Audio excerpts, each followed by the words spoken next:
Trustee Villalobos, will you lead the flag salute? Allegiance to the flag of the United States of America and to the republic for which it stands, one nation, under God, indivisible, with liberty and justice for all. Trustee Burkini, can you read the land acknowledgement? The Pacifica School District acknowledges that we gather on the unceded ancestral homelands of the Ramaytush Ohlone people.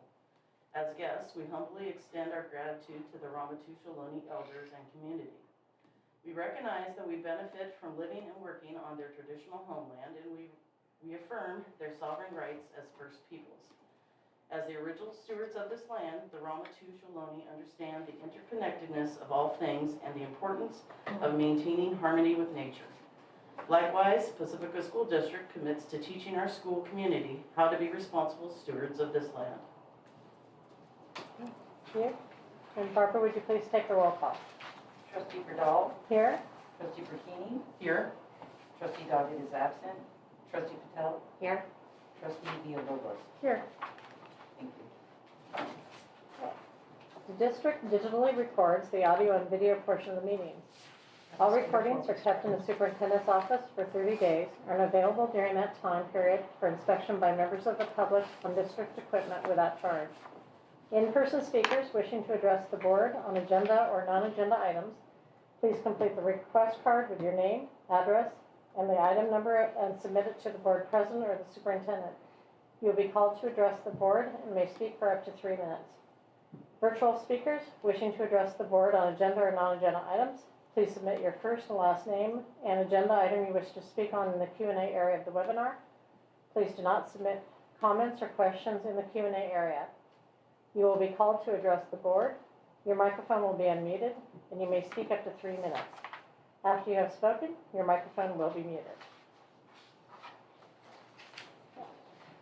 Report out on closed session topics. The board met in closed session regarding the employee performance evaluation, and no action was taken. Item 7, approval of the minutes of the November 3rd, 2021. Okay, are there any questions regarding the minutes of November 3rd, 2021 regular meeting? Okay, do I have a motion to approve the minutes of November 3rd regular meeting? I'll make a motion to approve the minutes of November 3rd, 2021. Okay, do I have a second? No second. Okay, all in favor? Thank you. Motion passes 4-0. Okay. Approval of the agenda and consent agenda. All items in the consent agenda will be approved with one motion, which is not debatable, and which requires a unanimous vote for passage. If any member of the board, the superintendent, or public so requests, any item shall be removed from this section and placed in the regular order of business following approval of the consent agenda.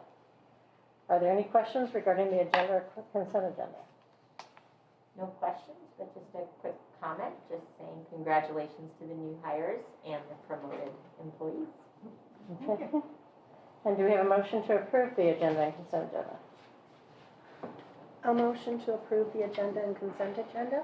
And do we have a second? I'll second that. All in favor? Motion passes 4-0. Okay. Communications. Okay. Speakers wishing to address the board on agenda items or non-agenda items, please submit your first and last name and the agenda item you wish to speak on in the Q&A area of the webinar. Please do not submit questions or comments in the Q&A area. You will be called to address the board.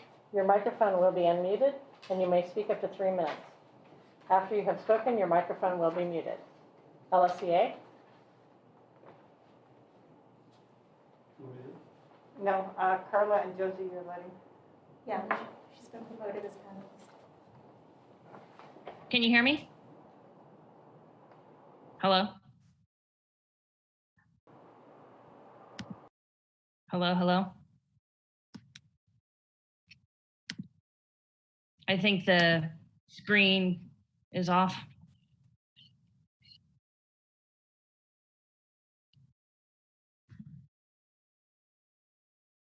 Can you hear me now?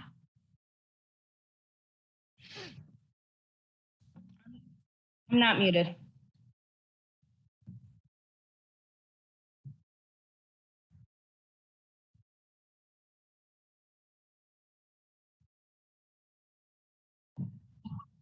Can you hear me? Hi, hi, hi. People at home can hear me. Hi, everybody at home.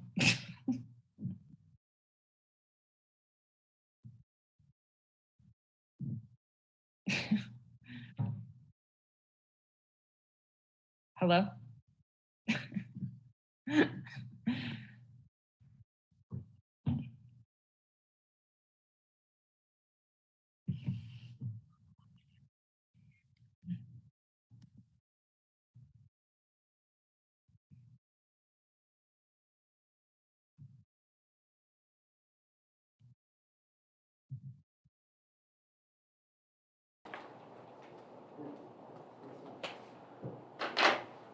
Hello, hello?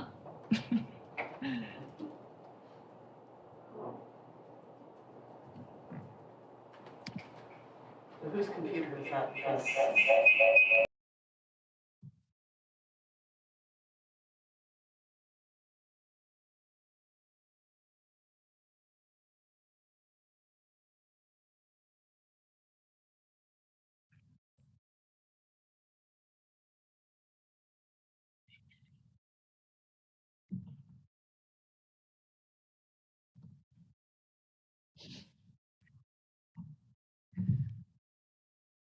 Hi, hi.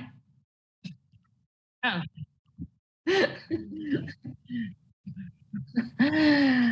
All right, we ready? Oh, okay.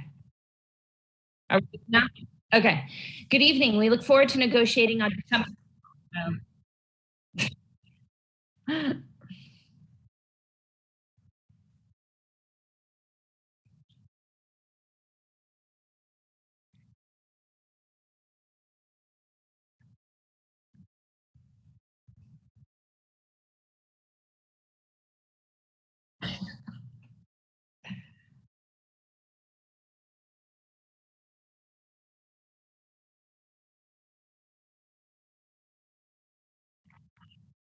Hello? Is that good? Can you hear me?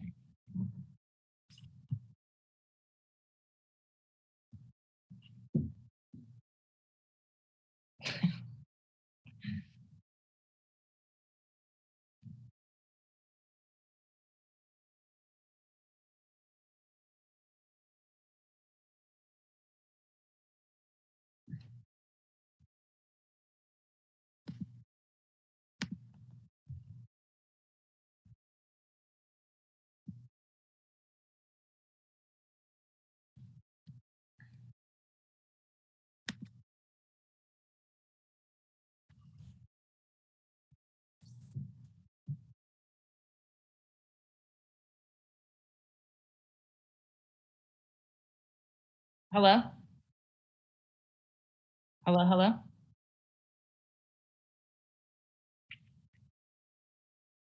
Maybe someone at home put in the chat, maybe turn off my video and I just do audio. Oh, can you hear me now? God.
Meeting yesterday, we learned about a closed session meeting on Wednesday, January 5th from 2 to 5 around negotiations.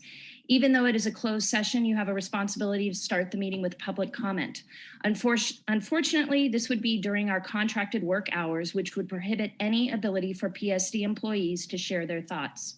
Our next union meeting is Thursday, December 9th at 3:30, and we welcome you to attend. Thank you.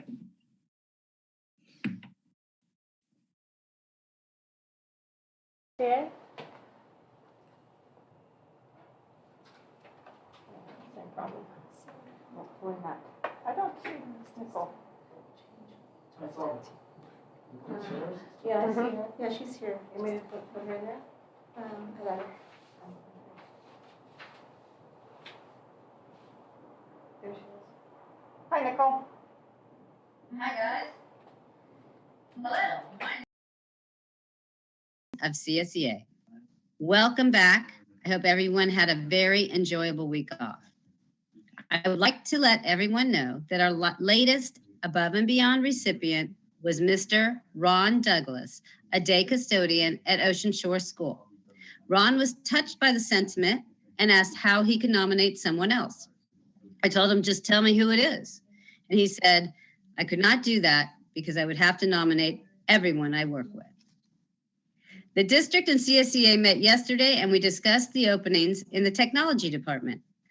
I personally am sending a letter to all members to see if someone might know someone who might know someone with some of the needed qualifications, so we might fill the position sooner than later. In discussion with our e-board, we also discussed that possibly the district could reach out to the community college and San Francisco State University technology departments to see if there are some students who could come in part-time to help us and possibly want to apply for a position. Along those lines, our e-board also discussed creating a sort of computer kiosk for future applicants who may not have access to the internet or have a computer to apply for positions on EdJoin. The kiosk could also serve families from the district if they need to add money to their student lunch accounts in the future or need to request IT assistance for their students' Chromebook currently. The kiosk could be located somewhere at the DO, so someone could always be around to assist these individuals as needed. Good news, we were able to hire an LVN, and they will start on January 5th. The district will also hold a 2-day training for staff who are hired to run social play programs during lunch and recess for our students who return in January. CSEA will negotiate with the district on December 10th to discuss some issues that need to be addressed, and we are feeling positive that we will be able to come to agreements. That's all for now. Thanks for your time. Thanks, Nicole. Thank you. And people wishing to address the board? We do have one person, Paul Toda, regarding Arbor Day, and we'll bring him up now. Okay. Well, could you turn the TV up a little bit more? Yeah, we have. Here. That, this is coming from my computer. Thanks. Oh, got it. We can. Thank you for giving me time to speak tonight regarding Arbor Day. My name is Paul Toda. I'm part of Tree City Pacifica, a group of citizens who formed in 2019 to help preserve our existing trees, plant new trees, and advise the city on policies regarding our heritage trees. When we launched in 2019, we planted trees in front of the district office. Last year, the pandemic derailed our work with the schools, but this year proved fruitful in a number of ways. Our plan has always been to plant 20 trees in the community and 10 in the schools, and we achieved that goal last November. The Pacifica Garden Club, which also funded an additional 10 trees in Fairmont Park and Rec Center, helped at a number of the schools and reported that students were well prepared. Some teachers divided students into digging teams, watering teams, and mulching teams. Others worked to help students understand how trees get energy from the sun and that their root systems can be as large as their canopy. We also held an art contest and all of the schools participated. One classroom focused specifically on the mirror aspect of the root system and canopy, and all the art helped students understand their relationship both to one specific tree and to all trees and the help they provide in the fight against climate change. Even though a focus on climate change can be negative, your teachers made your students feel hopeful and positive with the realization that they can make a difference just by planting one tree. We hope to partner with you next year and in the years to come. On behalf of us at Tree City Pacifica, thank you.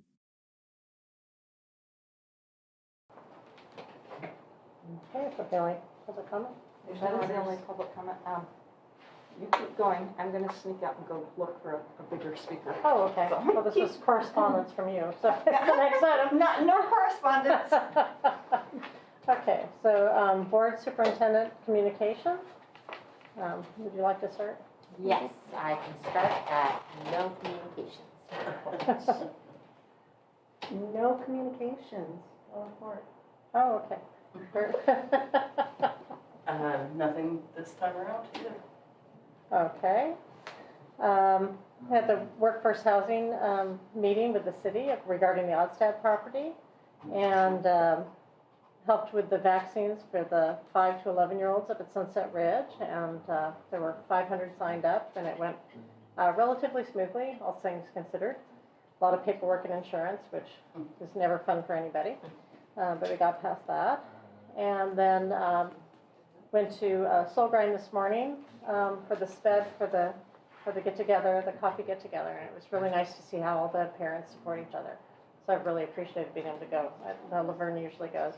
But yeah, it was really an enjoyable morning to see how they work together.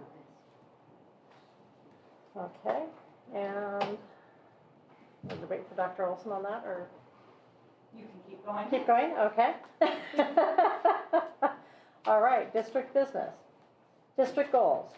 The district values the goals provided in our local control accountability plan and strategic plan.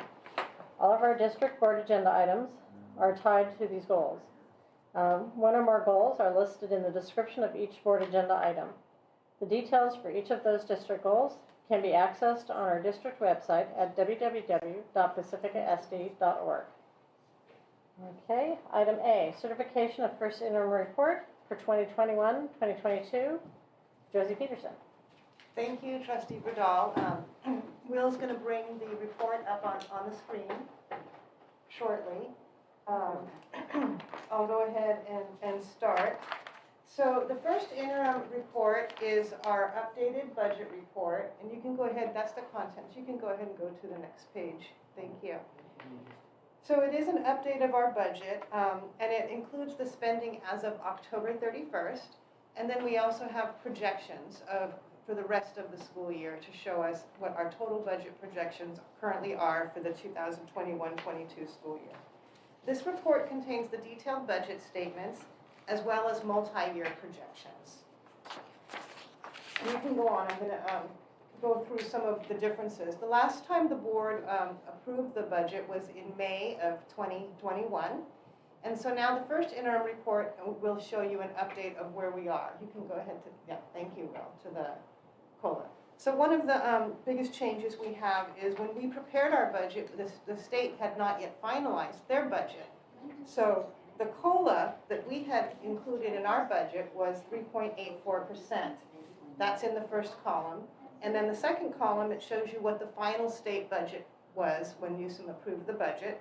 So it's actually an increase of 1.23% in our budget.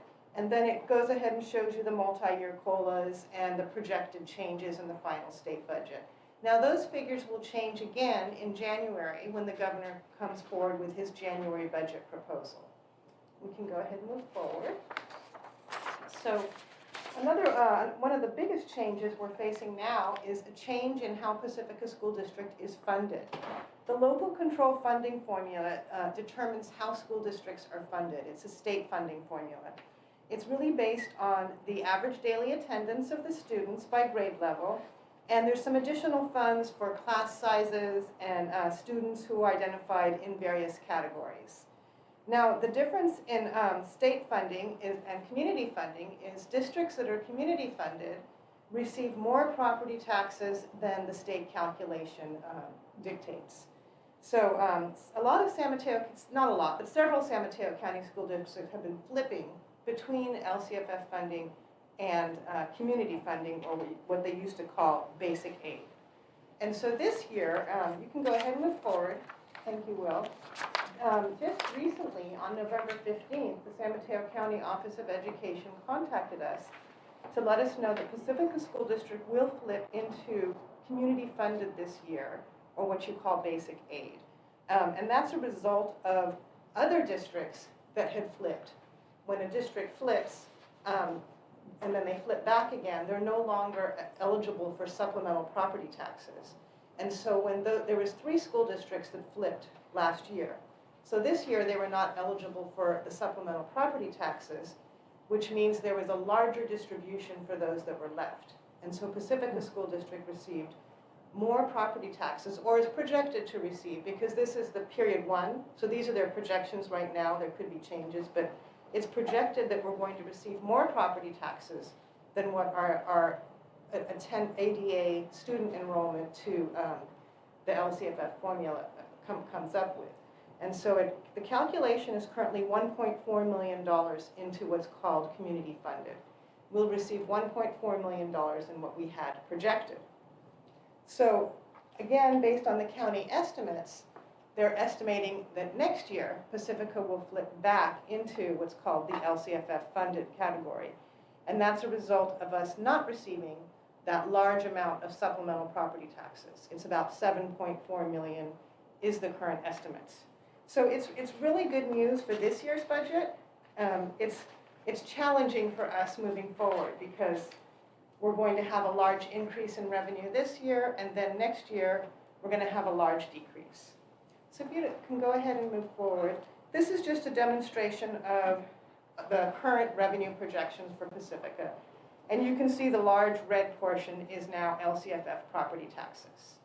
We still do receive a small amount of state funds, and that's based on, back from 2012-13, it's what's called a fair share. When school districts are community funded, they still receive some amounts for some old categorical funds that the state had benchmarked back in 2012-13. You can see we receive very little federal revenues. It's only 4% of our budget, and other state revenues is 7%, and then local revenues 5%, which does include our parcel tax that the community approved for us. So we can go ahead and move forward. The next chart demonstrates how Pacifica spends its funds. And you can see that 76% of the budget does go to employee compensation. That includes salaries and health benefits and dental benefits. And then the other categories, it's broken down by certificated, classified, and administrators. So certificated is 49%, classified 20%, and administrators 7%. And then 4% goes to books and supplies. Other operating expenses is 19%, and then there's a small other 1%. And then please go ahead and move forward. So the next few pages are going to show you what our current budget projections are, and it's also going to show you what we had projected in May when you adopted the budget. The first column is the 2021 adopted budget, and it's broken out by unrestricted and restricted, and it shows all of the revenue and expenditure categories. And then there's a 21-22 where we are today. And I'm going to go ahead and move forward on this because the next few pages explains the differences. Unless somebody has questions about this page, I'll go ahead and go forward, please, Will. So the way you read this is you can see what the changes are from May until today. So for example, LCFF sources, in the adopted budget, we had just over $28 million. And now at first interim, it's just over $31 million. So the difference is the large increase in the supplemental taxes that were distributed to Pacifica School District. There's also some additional revenues, like special education revenues were higher than what we had projected. Then federal revenue, we had another large increase, and that really has to do with the COVID funds. When we were preparing our budget, we really didn't have the exact numbers for what they call ESSER II funding and some of the federal COVID funds. And so that's an increase of over $400,000. And then other state was a small decrease, again, based on some of the COVID fund estimates that we had back in May. And I do have some charts in the presentation that will show you exactly what COVID funding we received. So I won't go through, other revenue was a small change. If you don't mind going forward to the next page, Will.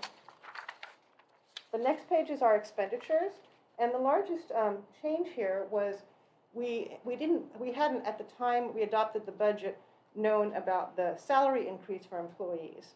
So all employees received a 3% salary increase and an additional extra day of pay. And then again in classified there were some added positions, mostly due to COVID, some of the positions helping us with dealing with the COVID. And then employee benefits, there was increases in the STRS contribution, health and welfare, and fixed payroll. So one of the things that's always different in the first interim is our employee compensation. We don't know the exact staffing and enrollment in May, and so now what we have in our budget are the actual positions, the actual people in the positions, so it is a much more accurate picture of our budget today. So going on to books and supplies, you can see an increase because there was a lot of site carryover. From the prior year, it was about $300,000, and then there were also increases in COVID-related expenditures. Services and other, a lot of the COVID-related expenditures are in this category, and that's in the ESSER, expanded learning opportunity, the GEARS, and the in-person learning grant. Another large change was the child nutrition.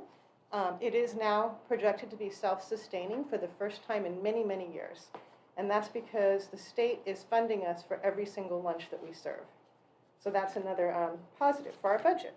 So going forward, the next chart is other district funds. So this page shows you all of the funds that Pacifica School District has. The general fund, it shows the beginning balance and the ending balance. You can see the large increase due to the $1.4 million of additional property taxes that we received. The child nutrition fund basically is a break-even account. It's a restricted fund for food service. Deferred maintenance is a really low account balance, and that's the account where we use to fund the repairs. For example, when you see plumbing contracts come forward to you, or fencing, heating, electrical. And this account is really underfunded because we've had a lot of facilities repairs that are not covered with bond funds, and we didn't budget for these expenditures.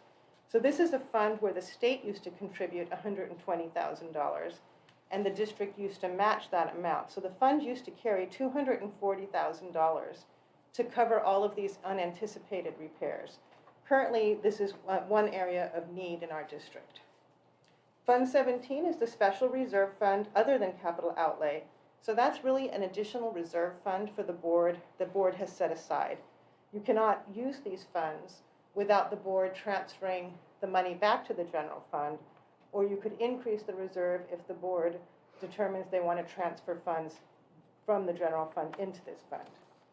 And then retiree benefits, those are the funds set aside to cover the health benefits for our retirees when employees retire from our district and they meet certain criteria. The district pays for their retirement health benefits and dental for 10 years, or until a certain age. It's per contract language. The building fund, as you know, that's where our bond funds are, and we just we are funding another bond issuance, so this account will increase in the second interim report when those funds are received. And then Fund 25, capital facilities, this is the account when there's development in Pacifica or construction. The city collects a permit. In the permit process, there's a fee collected that goes towards the Jefferson School District and Pacifica School District. These are restricted funds, and we're working with CC, our bond manager, and King Consulting to work on spending these funds along with the facility master plan. And then Fund 40 is the reserve that was from the sale of a site, the old Fairmont site, and those funds have been set aside for the pre-development costs for workforce housing. The Heart loan is in this fund, and it's also the board's hope that there'll be some reserve for the workforce housing project. So those are all the different district funds. And then going forward, this is a very summarized version of our current multi-year projections. In the package, there's a very detailed analysis, but this is very summarized. It just shows you what our beginning fund balance was, for example, in 21-22, $4.1 million. And then the revenues, expenditures, it shows that we have an ending fund balance of $5 million. And then looking down at the blue row at the bottom, you can see the ending fund balance is declining, and that's because this year we received the extra property taxes, but next year there's two things that are going on next year. Next year, we're no longer going to be called community funded or basic aid, so we're going to lose the $1.4 million. And in addition, the state had given us, I forget what you call it, but we've been counting the attendance from 2019-20, our last year before COVID, and our enrollment, and we've been losing students. So we've been held harmless, that's what they've called it, held harmless until 2022-23. So in 2022-23, our LCFF calculator is going to reflect a loss of 300 students. And so we have two things going on that year, and we have a large deficit spending in 2022-23 because of those two things. And the COLA also is not projected to cover our operating expenditures in both of those two subsequent years. So we go down to a $2.4 million ending fund balance. So moving on to the next slides, this is really an update for the board on our COVID funding, because for the past 2 years, if you don't mind advancing, Will. The past 2 years, we've received a lot of one-time funds from both the state and the federal government. And so this chart really shows you all of the funds we've received since last year during our shutdown and continuing on into this year. So when you look at this, like the first category, learning loss mitigation, and I'll kind of go over how we spent these funds. In 2021, these funds are mostly all spent except for the GEARS, Government Emergency Learning Loss Relief Fund. There's still a little bit of a balance in that fund. And then in 21-22, I believe we brought the ESSA report to the board, and Will also brought the Expanded Learning Opportunity Grant to the board. These funds are currently being spent in accordance with those plans. And they're also posted on our website, the details of those plans. So this is a summary of all the funds. It's over $4.5 million. And then going into the next page, Will, really in year one, we really focused on employee safety, support for distance learning, one-time compensation for employees, a lot of technology, software, and supplies for employees and students, and our food service program, and we started working on small learning hubs. Year one was when we first came back in April, and so a lot of the focus was on distance learning and all of the needs of our employees and students. And then as we came back, we focused on students, small student learning hubs. And then going forward to the next slide, in year two, we're in year two, we're now focused on the return to safe in-person instruction. Still a lot of technology and instructional materials, expanded student learning, and added support for social emotional needs. And you'll see this in the plans that are on our website for both the ESSER funds and the Expanded Learning Opportunity funds. So we can go ahead and move forward. This is just really, we've brought this back to you several times. So you can see where Pacifica is in comparison to the state. The state elementary school district reserves are still in the 20% range, 22.7 in 1920. This hasn't been updated for a couple of years. It is recommended that school districts have about 17% of reserves. You want to be able to fund at least 2 months of your payroll. For Pacifica School District, that's $5 million. 2 months of payroll is about $5 million. So that would be 14%, which this year we're currently making that recommended reserve level. And then if we go forward, so kind of in summary with first interim, we are filing a positive first interim report, which means we are going to meet our financial obligations in the current year and 2 subsequent years. So we'll be sending to the county a positive certification if the board approves this tonight. And then just planning ahead and looking forward, we really need to, if you go to the next slide, Will, we really need to start now working on our enrollment and our staffing because we are down 300 students from what our funding level is this year. We need to plan for that, what they call the cliff year, which is next year. We're going to start working on second interim, which we'll bring to the board in March. And then we'll start working on our local control accountability plan and building our budget for 22-23 and in May, and then look to adopt those plans in June of 2022. So there's a lot of information in the packet. In the first couple pages, there's some state, there's the state certification page, and then it goes into talk about the criteria and standards that the state sets. And that's a couple pages there, 3 pages that I would really encourage people to look at because the state has standards and it lets you know when a district is going into fiscal instability or some sort of, some kind of indicators that would indicate for you to be paying closer attention to. And there are a couple categories that are not met of course, some of them were out of our control because of the LCFF funding change. But there's areas, declining enrollment is an area that's an additional fiscal indicator. Uncapped health benefits is another area because it's so unpredictable to account for those costs going forward. And you can take a look at that and let me know if you have any questions. All of the reports are attached. It's a lot of information, but I'm happy to answer any questions that the board might have. Well, that's the end of the road. Hi, Jesse. I'm going to try to make this as brief as possible. This is very interesting for me, and really a lot of the questions are just so I can learn a little bit better. The first question I have is around the comment that you made around supplemental taxes. So am I to understand that the county pools supplemental taxes and then divvies them out to different districts? So it's not based on the supplemental taxes of Pacifica residents. It's pulled up to the county and then they split it? Yes, it is San Mateo County. San Mateo, I don't know if other counties are the same, but the property tax distribution is a little bit complicated in our county, but you do have it. And just to note, the supplemental taxes are the taxes that are raised from changes in home ownership or new construction. And so there was a large increase there. But you're right, it is taken as a whole in San Mateo County, and they have a formula for distribution. It's even more complicated because there's a negative pot of property taxes that's distributed, and that's what also causes districts to fluctuate from year to year. But you do have, that's correct. Okay, so what you just said is it's also all property taxes, not just supplemental. That's what you Yeah, it's a complicated.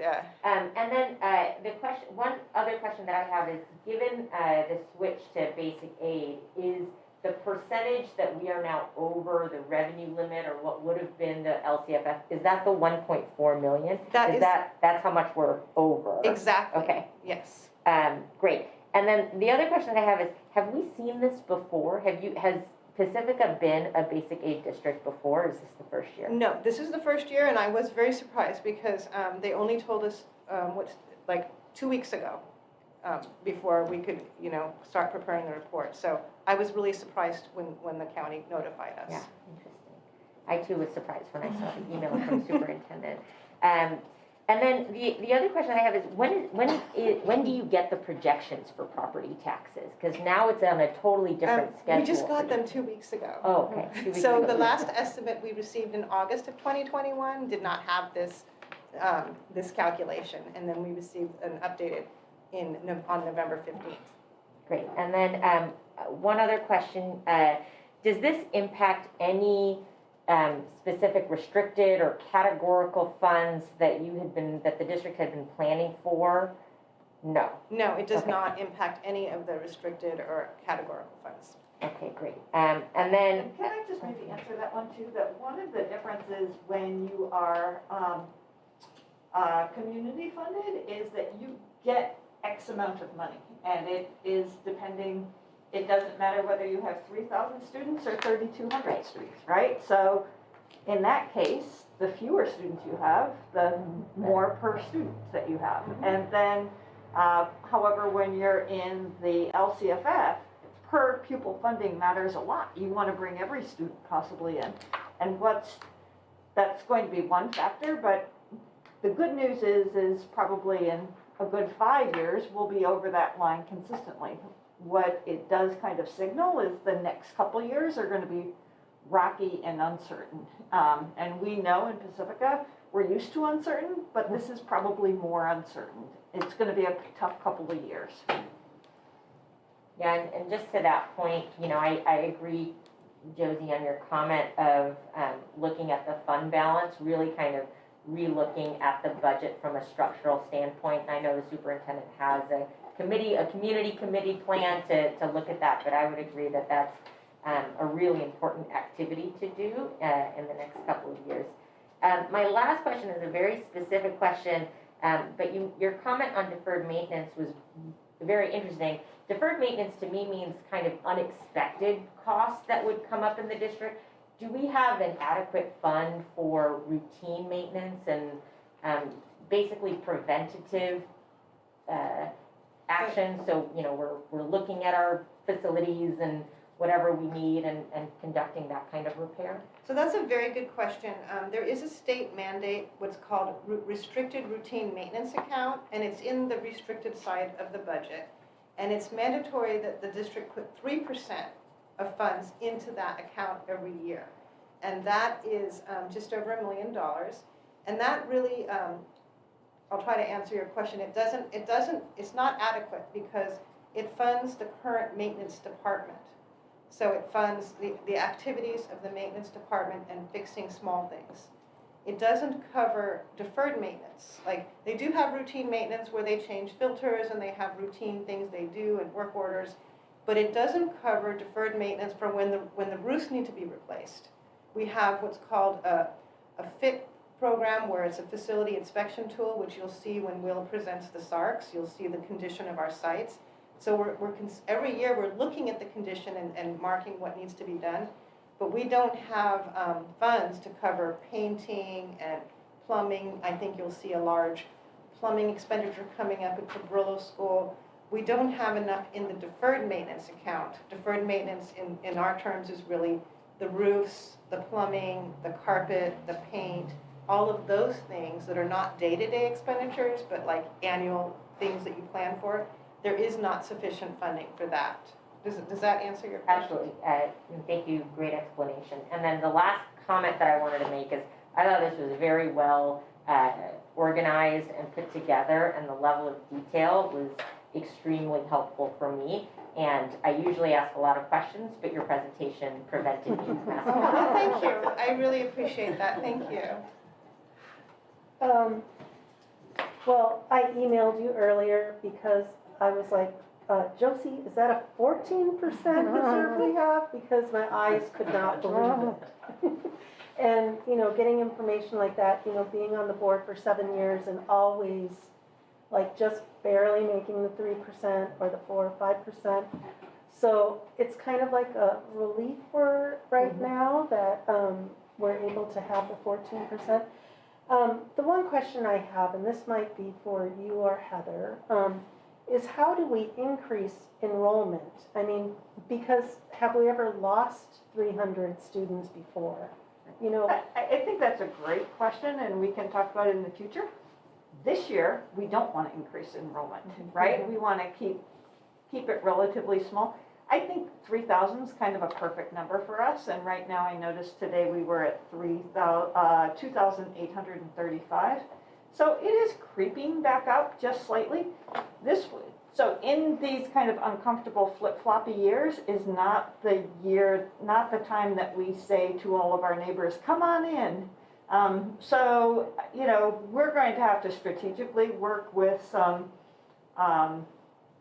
experts, I guess, in terms of like, how do you get through this flip-flop piece? I was just talking to the superintendent, Nancy McGee, and she said she's really seen districts struggle in the flip-flop, like, and is going to be working on some legislative relief on that piece, because why should districts struggle in that way for a couple of years? She's seen districts in San Mateo County. Ravenswood would be one of them. But she's seen them struggle and is going to help us seek some legislative relief on that end. So I think we need to really kind of step back and think about, okay, what do we think this is? And so the great news is exactly as you described. We're at 14% reserve. Prior to the pandemic, if we all remember that big meeting at Sunset Ridge, is we were not able to offer a positive certification. Like that was really tough, and we thought about what it meant for our bond credit rating. We thought about what that meant for workforce housing future loans. So the good news is that this is a great one. It's really hard and we're going to be as honest and transparent as possible, is that it's not going to be this good in the next couple of years. And so as we have, I'm really excited about the stakeholder working group, because we are going to have to be perfectly clear on, if we don't use our money to get us what we need, we're missing the opportunity. But there's not enough money to do all of these things. And so that's how, as a community, we're going to have to think about that. And it's also just, there's a little bit of a toe on the scale with all of that COVID money sitting in there. Is like, we haven't spent it all, but those needs are great. And, we want to continue with the additional mental health support and the additional staff to do that. And we're going to need to do that. My other question kind of goes into the stakeholder working group, and if they're going to review the parcel taxes as well, because I see that our parcel tax went up too. So does this mean for the next year it's going to go up again and up again, so we'll be getting more funds there? I can answer that. Did I have a parcel tax slide in here? I thought I saw Somehow we skipped this. I'm very sorry. Somehow we didn't go over this slide. So I can just answer your question now, if you don't mind. You want me to put it up there? Yeah, somehow I missed this. It's right before the questions. Oh yeah, there it is. Other district considerations. Go ahead, please. I was wondering, because Yeah. it wasn't. Yeah, okay. So with the parcel tax also, we have a larger beginning fund balance this year. And you can see it now, it's on the screen, it's $262,000, and that's because last year the students were not able to go to outdoor education. And outdoor education is about $150,000 a year, depending on how many fifth graders you have. So now the current projection, we start with the $262,000. And the parcel tax has not increased. It's been in about the $1.2 million range. It really has, it's not like there's an escalator on that, because we have a flat amount that we're asking. And based on senior exemptions and disability exemptions, it just hasn't fluctuated that much. So you have, beginning this year, $1.5 million. And then we still have the same categories that the board authorized expenditures in. And we pay for 6 teachers in parcel tax. And it's $713,000. And then teacher support for new teachers. We've had a lot of new teachers, and the county provides that support. It's almost $100,000. We do support 2.5 counselors. This year we were fortunate to increase our counseling staff with COVID funds, but the parcel tax has been committed to the 2.5 FTE for counselors.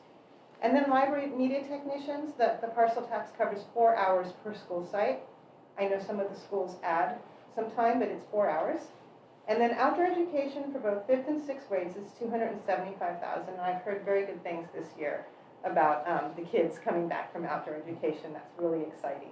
And then school gardens is a really small amount to support science, is just over $4,000. So we're projecting $1.5 million. And you can see there really isn't extra money in the parcel tax, because we used the funds to cover the outdoor education for the 6th graders this year. So ongoing, it's kind of a break-even program. Some years we don't hire a position, or we have a vacancy and there's some extra funds. But over the years, there really hasn't been a large surplus in this account. So thanks for bringing that up. I'm sorry that we somehow missed that slide. Well, that was my question, is the more money in there. And then my part B to that is, the stakeholder working group, will they be reviewing the parcel tax funds and expenditures and? I think we will talk in general about additional funding, so we'll probably talk about PEF fundraising, we'll probably talk about the parcel tax, maybe talk a little bit about the bond, and one of the possible outcomes would be future revenue increases or future efforts, either in a bond or a parcel tax. I know that there's been interest or conversation about parcel taxes perhaps for compensation. That seems to be a trend in the Bay Area. So. I think that was all my questions. Good questions, thank you. And I just have one, and maybe I missed it at the beginning, but what causes or triggers the flip between community funding and LCSF? So the LCFF formula is based on your student attendance, and then the state gives you a dollar amount per grade level for each student, and then there's an additional funding from the state for class size, and there's additional funds for students of need in English learners, foster youth, and this low socioeconomically disadvantaged. So that's the formula, and you have to, the state actually has a calculator and based on that formula. And that's the amount of funds that the state funds for the school district. But when your property taxes exceed that formula, then you get the difference, and that's when you're called basic aid or community funded. And so this year, for the first time, the property taxes are $1.4 million higher than what that formula calculates to. Awesome. Oh, okay, great, thank you. Thanks for clarity on that. Okay. All right, do I have a motion to approve the certification for the first interim report for 2021-2022? I have one quick clarifying question. So on COLA, basic aid districts, is COLA somewhat irrelevant because that's only for LCFF? Yeah, they still do the calculator, and then when because there's still an amount because it's still what we compare against. Yeah, and there's still an amount in there for the old categorical that the basic aid districts still receive, and there's still an amount in there for what's called EPA, the Education Protection Account. So they still do the calculation, but then they don't receive the additional state funds. It's all property taxes. And I think they still have to account for supplemental students, right, Will, in the LCAP? Yeah. You still have to serve the students. The other thing I think, just in transparency, that we're a little bit nervous about is, so all students receive free lunch. They don't need to fill out a free and reduced lunch application. However, it's really important to us that we account for all of those students because our supplemental funding is based on that. And we are very close to less than 20%. So once we get less than 20%, we no longer receive those funds. That's about $1 million for us. And so we will be communicating as much as possible with both schools and families. Please, please, please, if your circumstances have changed or you fall in this, even though everyone has access to this, it's just really important that we can account for that. And I think that would very easily slip out, but we're also very close to losing that.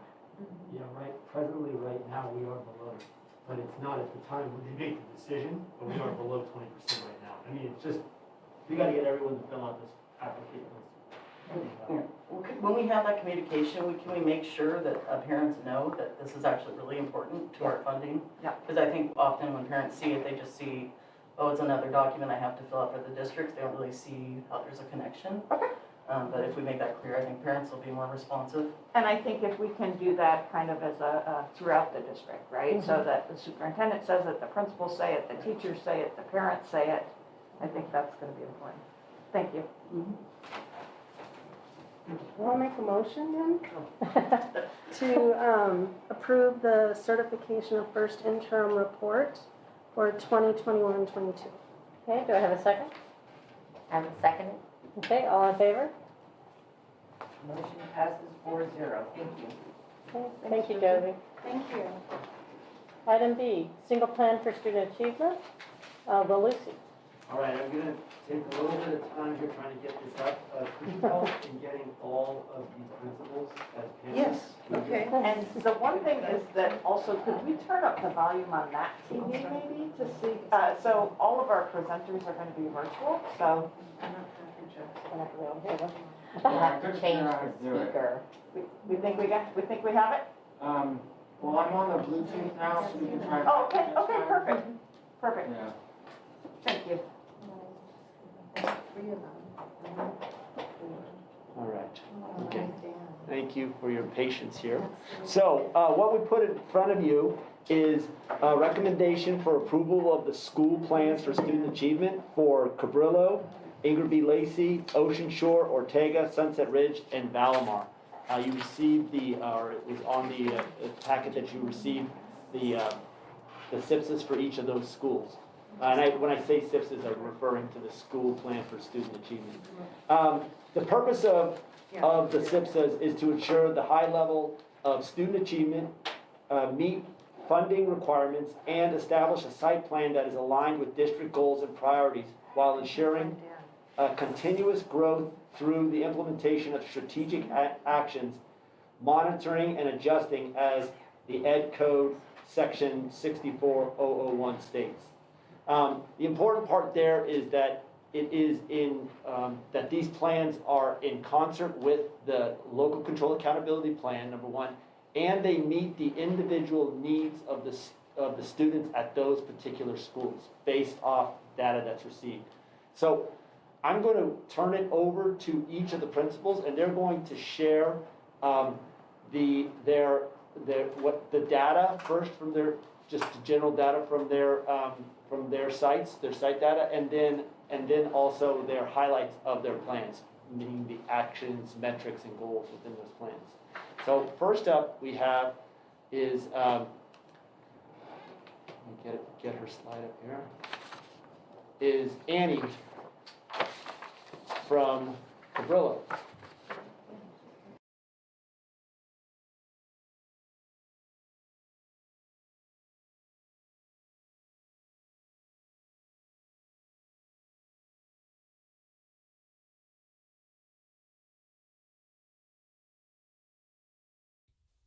Can you hear me? Okay, terrific. Thank you. Hi, everybody. Good evening. So when we were creating our school-wide goals for Cabrillo, we used the following data. I'm not going to read the slide, I just have a little summary. For our first reading goal, we used our iReady diagnostic data, which showed that 57% of our students are reading one or more grade levels below their current grade. Of the 6 language arts domains assessed, Cabrillo's greatest area of need is in comprehension of informational text and in vocabulary development. For our second goal, our math goal, we use the iReady math diagnostic. This data showed us that we are struggling in all 4 areas of math, all 4 math domains, and over 3/4 of our students are 1 or more grade levels behind their current grade. Goal 3, for our school climate and safety goal, we looked at discipline data. This past year was traumatic for our students, and many returned from the year of distance learning needing extra support in many, many ways. The first 2 goals show that our students returned needing academic support, but even more importantly, support in the area of social emotional learning. Many students are having to relearn appropriate interactions with peers, as well as expected behaviors at school. Unfortunately, we did have 7 suspensions by mid-November, several in-school suspensions, and many more referrals than I've had in the same time period in any pre-pandemic school, or in any pre-pandemic area in any school in my 25 years of being in education.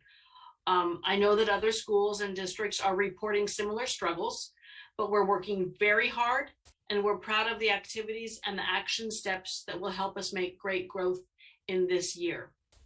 Focusing on English language arts, we offer time with a reading intervention specialist. You know what, Will, I never said you could go to the other, yeah, thanks, sorry about that. We offer time with a reading intervention specialist for struggling readers in grades 1 through 4. We're offering the use of an online support called Paper for the upper graders in English. We're using iReady's personalized learning licenses, supporting our most at-risk students in both English and math. We will start an after-school intervention academic center for math help for any of our students in 5th through 8th grade. That starts in January.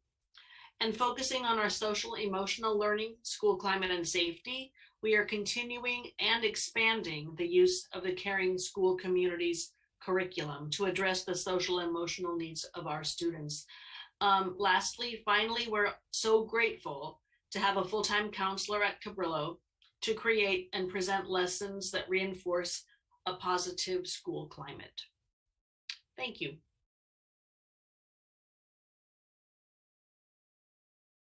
And from Ingrid B. Lacey. Hi, Dan.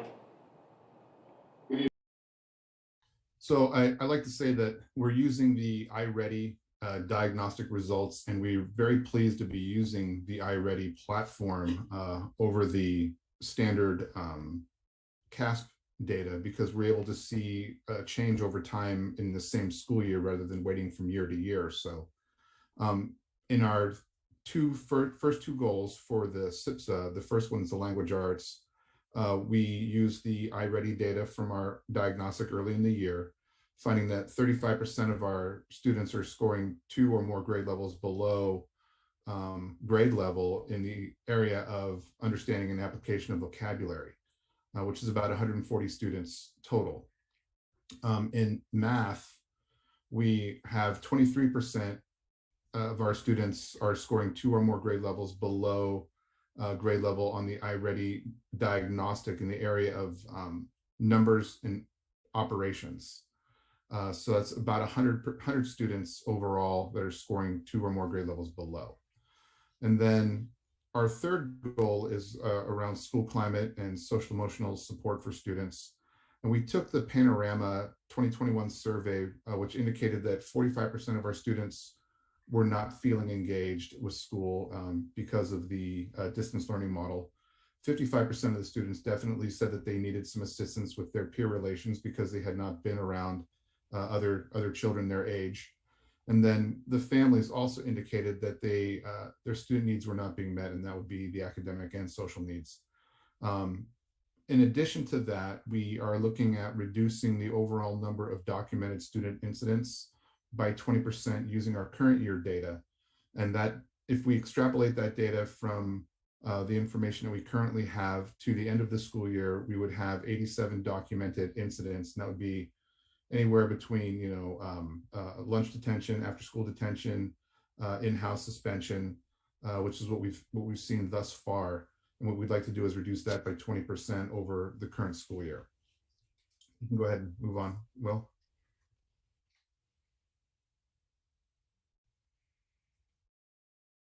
So we want to be able to support the students in English or reading and math.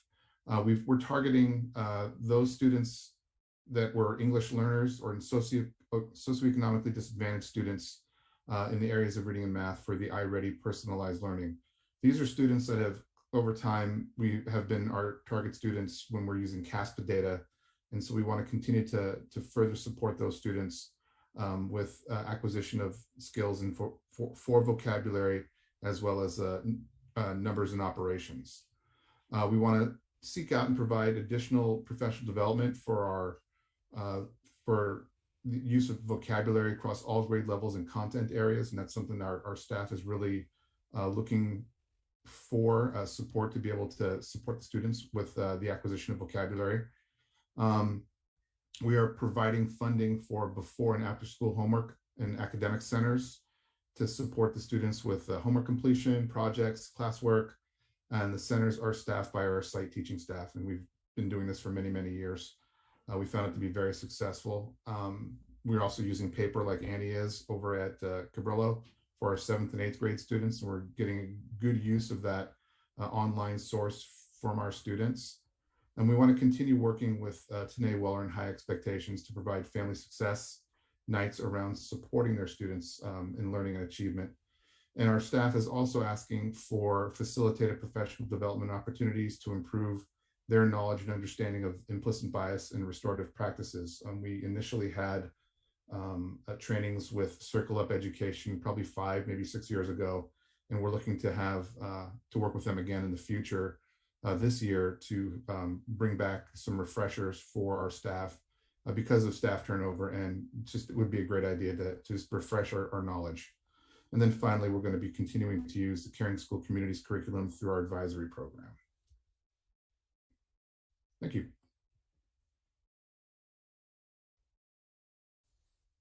Jean, Ocean Shore. Hello, can everybody hear me? Yay, excellent. So at the risk of seeming like I'm copying Dan and everything, he is a mentor and I do look up to him. But unsurprisingly, we are finding the same kind of diagnostic results through iReady that the other schools are. 54% of our students are one or more grade levels below their current grade level in the area of understanding and application of vocabulary. This percentage represents approximately 193 students. Math as well, 66% of our students are one or more grade levels below their current grade level in the area of numbers and operations. This is about 223 students. And then Panorama, we looked at the Panorama survey from fall of 2020 to look at relationships between staff and students and students and students. And our numbers are pretty good. 48% of 6th through 8th graders felt positively about the relationship with staff and their peers, and 51% of 3rd to 5th graders did. Next slide.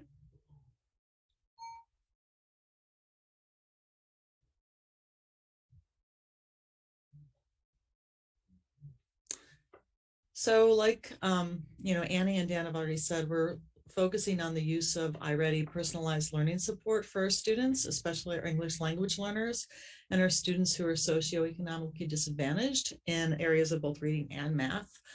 We're also going to provide small group support led by paraprofessionals for students identified again for these 2 targeted groups in grades 1 through 5. We also have some small group support for students in our split classes, our 4-5 and our 7-8 math classes. We are also using paper as IBL is for our 7th and 8th grade students. And that's something that we haven't been utilizing as much as I would like. And so I'm pushing a little bit with our 7th and 8th grade teachers to push that out a little bit to parents and students so we can get better use out of that. As far as social and emotional goals, we're going to be continuing events such as Indigenous Peoples Day, Diversity Day, Building Awareness Day, and programs that teach acceptance and understanding, overall health, well-being, and mindful living. We are going to develop an office referral system to track data. Everyone knows Ocean Shore is kind of our hippy-dippy school, as some have referred to it, and we don't have as clear data as I would like. In regards to office referrals, so I'm setting that up now, and we are going to track referrals. I'm going to collect data from December and January, and then hopefully reduce that those referrals by 20% come May and June. And then we're going to continue using our Caring School Communities curriculum. And our new school counselor, who has been amazing. Gitama Sharma is truly a gift. And she has already been in multiple classrooms facilitating circles. She's been conducting restorative meetings between students that are having conflicts. I just feel blessed to have her on my staff. And I know that she's going to continue to help us help the kids resolve conflicts and learn how, relearn how to get along as a group. That's it for me. All right, Patrick is up next, Ortega. Hi, can you all hear me? Awesome, and I apologize for any imminent interruption. My kids are literally about to walk through the door, so I'm gonna get through this as quick as I can. Much like my colleagues, I did use a lot of iReady data to develop our goals. For our ELA goal, we used the iReady ELA diagnostic overall reading placement data, which said that 65% of our students are identifying as one grade level below or more for overall reading placement. For our math goal, we again used iReady data. 80% of our students are identifying as one grade level below or more for overall math placement on that fall assessment. For our SEL goal, we focused on our Panorama Family Survey Spring 2021 data. Within that, 19% of respondents said they were extremely concerned about students' social emotional well-being, which is a very concerning percentage that we want to reduce, obviously. And when asked how helpful has communication been from your student's school, 29% responded quite helpful, but that's still a number we want to boost more. Next slide, please. Just to focus on a few of the points in the highlights here, I definitely wanted to point out our targeted book purchase. Our library and media technician, Julia Hall, works really hard to find high interest books that will aid language development for English language learners, and also leveled books for our developing readers. Our library is just an incredible asset for our students. We want to survey families to gauge where they need support with Bridges at Home and develop a math night around that feedback where families can leave with both strategies and materials to support Bridges at Home. And then our amazing calendar. Hello. Hi. Hi. Oh.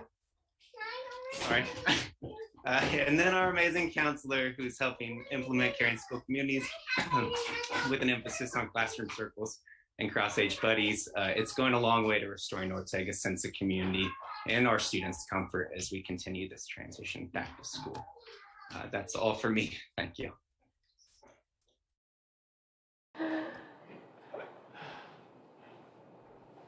And now we have Sunset Ridge and Ellie.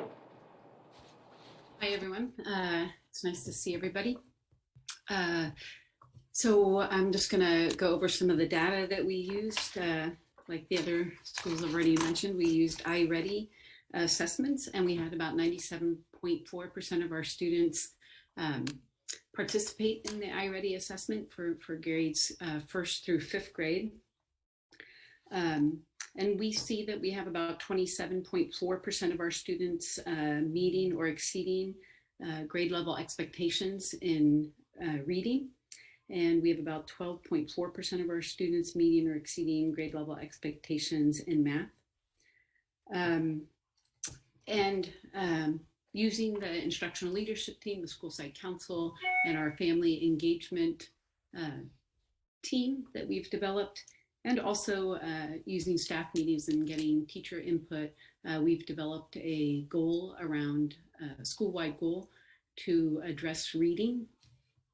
Many of the teachers have shared that the Bridges math requires a lot of reading, and so we want to make sure that the kids have the skills that they need to be able to do the math that's involved, or the reading that's involved to complete the math. So we're excited about that. We have about 45% of our students in 1st through 5th graders that will be participating in the iReady personalized lessons. And we have about 30% of our students that are identified as chronically absent. And that's looking at students that are absent for any reason, right? They might be excused for COVID-related reasons, or for just being not well, or for actually missing school for unexcused reasons. But we want to look at that and support kids with getting to school when they are well enough to be at school. And that's a huge number, right? That's a bigger number than we've seen in the past. And then we have about 35% of our schools, or of our students, reporting that they feel connected to their peers, and that's from the Panorama survey that was done in the spring. I'm sorry? All right, so I'll go on to our highlights. So what we did, knowing that reading was an area we wanted to focus on, we were able to reorganize our classes in first in kindergarten, and we are using a certified teacher or certificated teacher to provide reading intervention for grades 1st, 2nd, and 3rd grade. And that is going really well. Ms. Skinner agreed to do this, and it's really supported our 1st, 2nd, and 3rd grade kids with getting some individualized reading. We have 2 classified staff members that are providing level literacy intervention for our 4th and 5th graders. And we've held 2 rounds of conferences, so parents are aware. We've talked about how to share information with families, and we did that right before break. And we are reaching out and getting kids set up on the iReady lessons right now. We are also excited that we've done 2 parent ed nights around helping parents help their kids with comprehension. We're looking at reading nonfiction and fiction books. And we did a family day where all the kids made comprehension bags, and it has ideas and strategies to do before reading and after reading. And then inside the bag, there's questions the kids can pull out, and families can pull out and ask the kids about what they read, questions about what they read, to get kids excited about reading and bring the families into supporting their kids with comprehension. We are continuing to use our biweekly screen team to identify kids that need either academic support, social emotional counseling, and that's really helping. And teachers are aware of the process and invited to attend meetings, and families are invited to attend meetings. And we are lucky to have counselors at our school that are doing individual counseling, small group social skills counseling, and Mr. T is doing a good job going to classrooms and doing school-wide presentations on how to be a good friend, how to support and not bully others, how to stay engaged in their learning. And those are going over really well. And we have our family engagement team, and we've met with Weller a couple times, and she would come to a staff meeting to do some more training with our staff. We've done some professional development around family engagement, restorative practices, iReady, and caring school communities. And so, and we're looking forward to doing some home visits. We did quite a few home visits last year, and we'd like to continue that and work with families to get their kids at school when it's safe to do so. And that's all we have at Sunset Ridge. Thank you, Will. Palomar and Monica.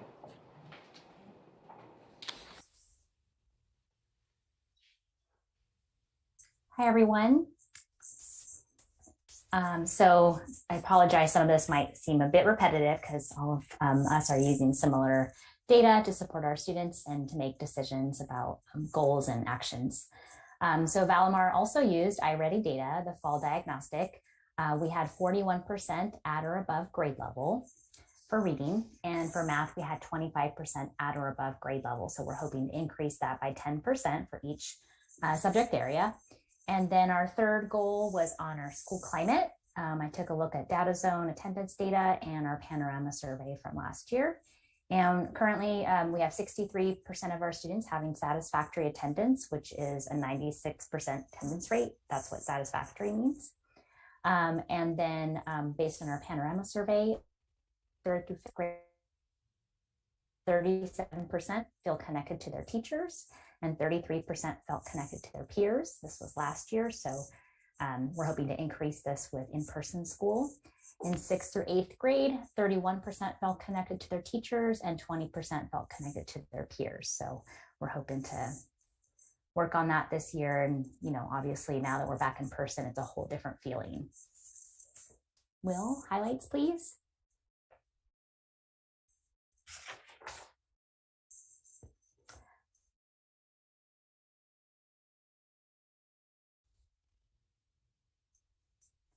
So thankfully, the iReady program has some personalized instruction for students. So we're getting that going for target students that we've selected. And the teachers helped us select those students. We are continuing our after-school academic centers. Even though we did not receive the county grant, our PTO is supporting us with this so that we can offer some support for our 4th through 8th graders after school. And this is run by our site teaching staff. We also have to support early literacy. Our 1st through 3rd grade are receiving reading intervention with a classified paraprofessional who is trained in leveled literacy intervention. So that's going well in small groups. And we use the paper online tutoring support that the district has provided this year for our 7th and 8th grade students. It's really helpful. Will sends us an update every few weeks so we can see how many of our students are accessing and if we need to do more outreach to get more kids involved. Like all the schools, we're continuing to implement the Caring School Communities curriculum school-wide. Valamar specifically is focusing on community circles and targeting lessons based on whatever need we see happening in the classroom or on the schoolyard. Our wonderful full-time counselor is just, he's wonderful. He's working very closely with the teachers to not only provide lessons within the classroom, but he's guiding them through the Caring School Community curriculum, which is helpful for all of us, in addition to his individual and small group counseling. And then we're also working with Tanae with the High Expectations Family Engagement. Valamar continues to want to support our 1st grade students by doing a family literacy night. We just have to get creative about how to do that this year in a COVID safe way. And that's it for me. Thank you. Okay, so you've heard all of the presentations there. I wanted to give you an opportunity. I should have said this at the beginning, that we were going to wait till the end for any kind of questions, but the principals are going to stay on. So if you have any questions like directly for them, I think they'd be more than willing to answer any questions about that, or I can answer any general questions about the SIPSAs and the SIPSA process. Will, might you take the presentation down Sure. so that we can see, Sure. we can maybe see the gallery of their faces? Yes.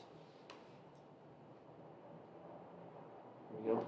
Have any questions for the principals? Sure, I have a couple of comments.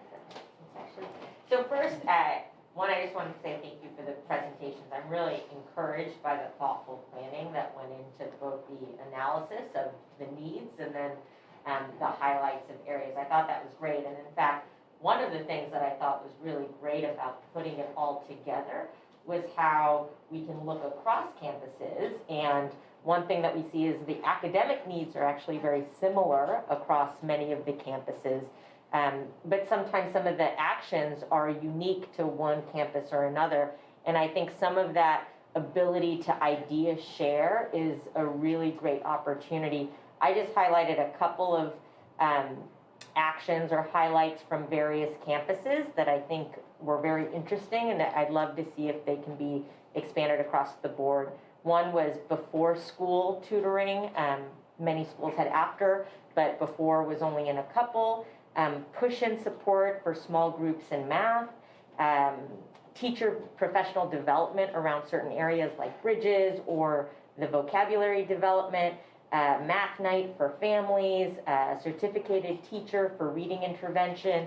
You know, those were some of the unique elements that I saw in some, and I thought it was great because we can now see how they can be applied across the board, or if they can be applied. So that's my second comment. My third is just, you know, I'm very passionate about math, and so the math scores across the board in this district are very concerning to me.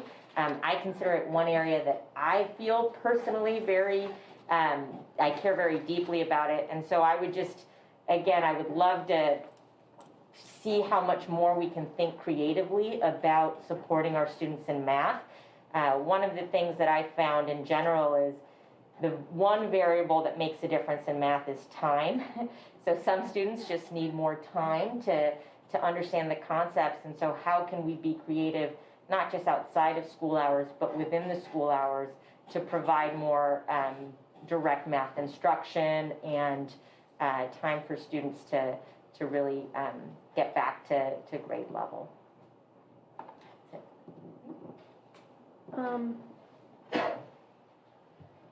I just had some comments mostly, that I appreciate all the work that the principals and the teachers and the staff are doing, because after reviewing the numbers, it's concerning with the math and the reading. But I am in total support. I think it was IDL before and after school tutoring or support. Valleymar had it in one other school, Cabrillo had it.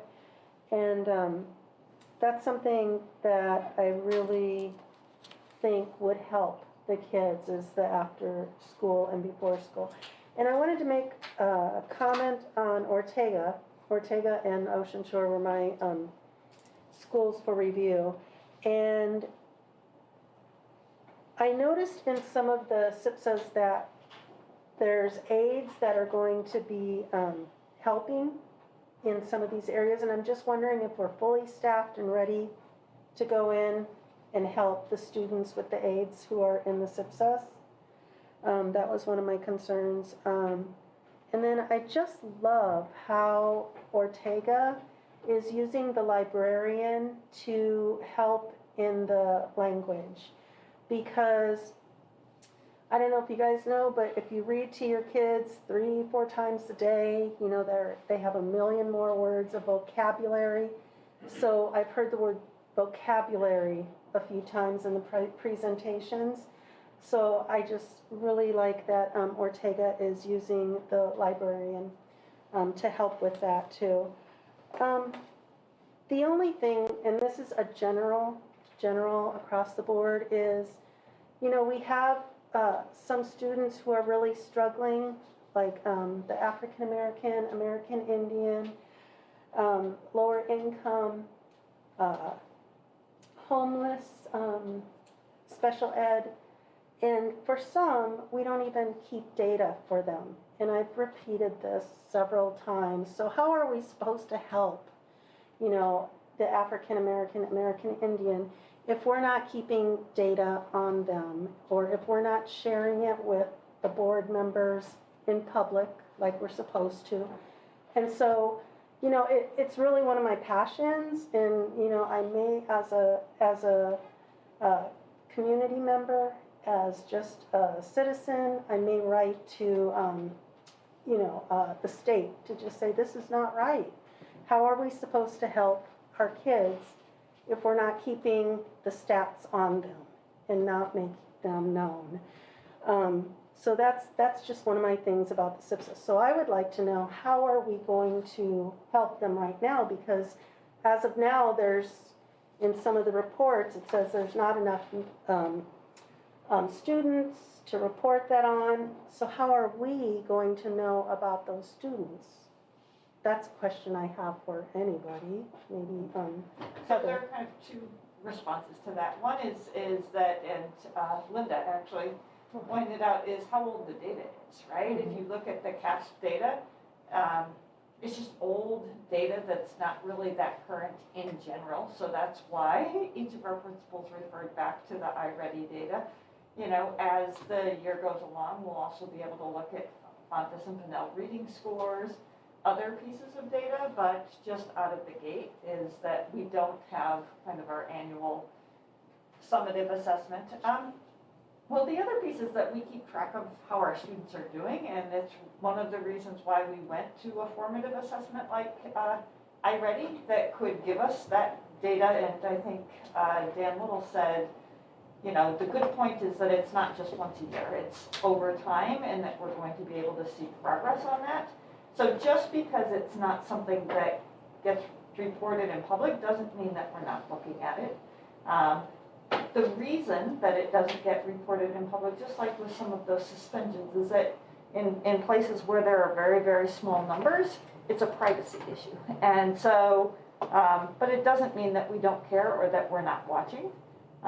We haven't quite found the right way to share that data with you, but we certainly can't do it in a public setting.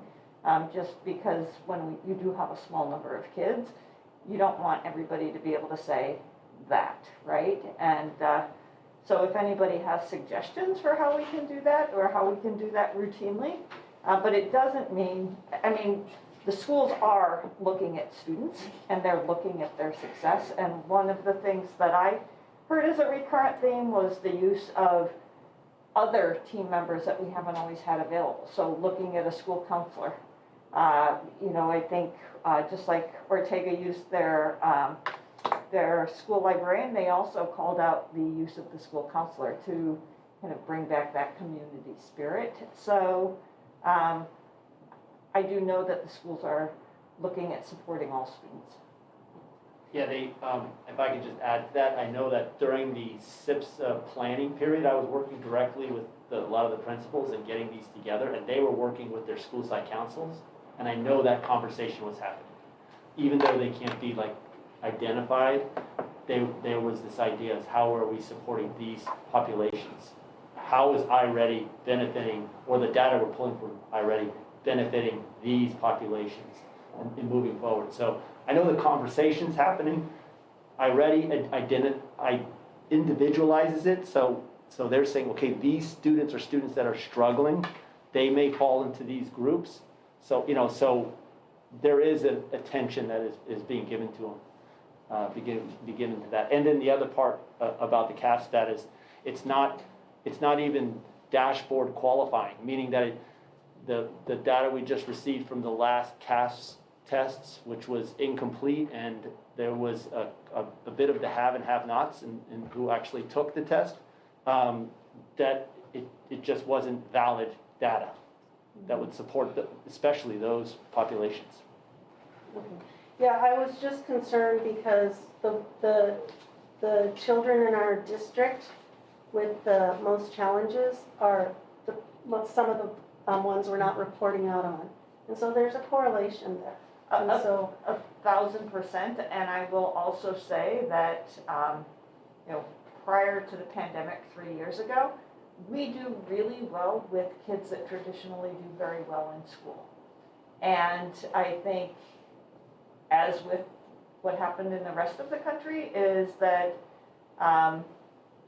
the kids' success during distance learning and during the pandemic was unevenly distributed. Some kids did really well, and some kids, it wasn't a great match at all. And when you see the long list of things that Sunset Ridge is doing, their kids were very, very much impacted by distance learning and by the pandemic, by not having access to school. So across the board, what I could say that the biggest intervention that we're having is that we have safely returned to school with really a fair amount of stability. Yes, we get a couple of cases every once in a while that keep a few kids out, but with the modified quarantine, kids are in school almost every day. We are working with a company called Everyday Labs that's going to help us start communicating with parents around attendance. So obviously, when kids are sick, we don't want them to come to school. But every other day, we want them at school, because that's, again, the second part of, now that we're back at school, we need kids to be in school consistently. That's going to be a really important piece of that. And I think that that we are committed to helping all kids, and it's a great opportunity. We do have resources, and that's why we want to make sure that we use those resources to help kids learn to the greatest degree.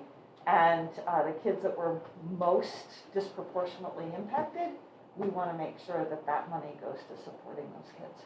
Yes. So that was just one of my concerns, and it's been a concern of mine in the past as well. But everything that they're going to do, they have quite a year for them, and I support them.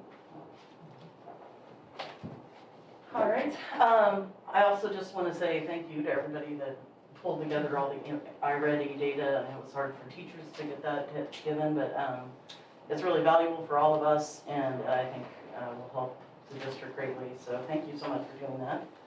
I did send Ms. LeBeo a few questions. I probably won't ask them all, but there was two things. One is I noticed there was a lot of below average scores for your third graders. Now, again, my personal note on this is that before COVID, there weren't nearly as many younger kids using computers. And I personally had always felt like the kids in third grade just didn't know how to use the tool to take the test. So I am curious, I guess, to see how results are after this going forward, and seeing, I just want to make sure that when the time the kids come to third grade, by the time they're there, they're actually prepared to take the test and not just figuring it out a week and a half before the test happens. Let's see. To your point, Vern, it was noted that there were a lot of actually Hispanic children that were falling behind in the core subjects. Maybe Ms. Labeo could just kind of talk to us a little bit about the interventions that are happening at Valamar in that area.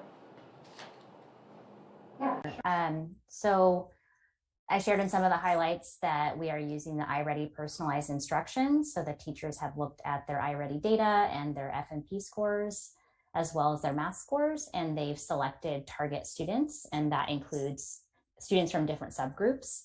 So they're using that personalized online instruction for them. And then in grades 1st through 3rd grade, we have the reading intervention to focus on early literacy skills and hopefully boost the skills before they get to 3rd grade. Like you mentioned, in 3rd grade, there were the scores were a bit lower. So we're hoping to see an improvement there. And then in some of the other grades, we've got the paper online tutoring, and we also use Pacifica School of Volunteers for some one-on-one support in small groups. And then we have the after-school academic centers too to support our 4th through 8th graders. So that's some of the stuff we do. A lot of the other interventions that we do are classroom-based and are within the classroom with their teachers. So the teachers work with students one-on-one and in small groups in the classroom as well. The question was just about social emotional learning. I know that's been a hard thing for a lot of the students. And you had mentioned the Caring Schools Community Social Emotional Learning Curriculum. I guess kind of, if you could talk to it a little bit, just what we're doing for the kids and to just help them in that area. Was that question for Valamar or all of us? Because we all use that curriculum. Okay, sure.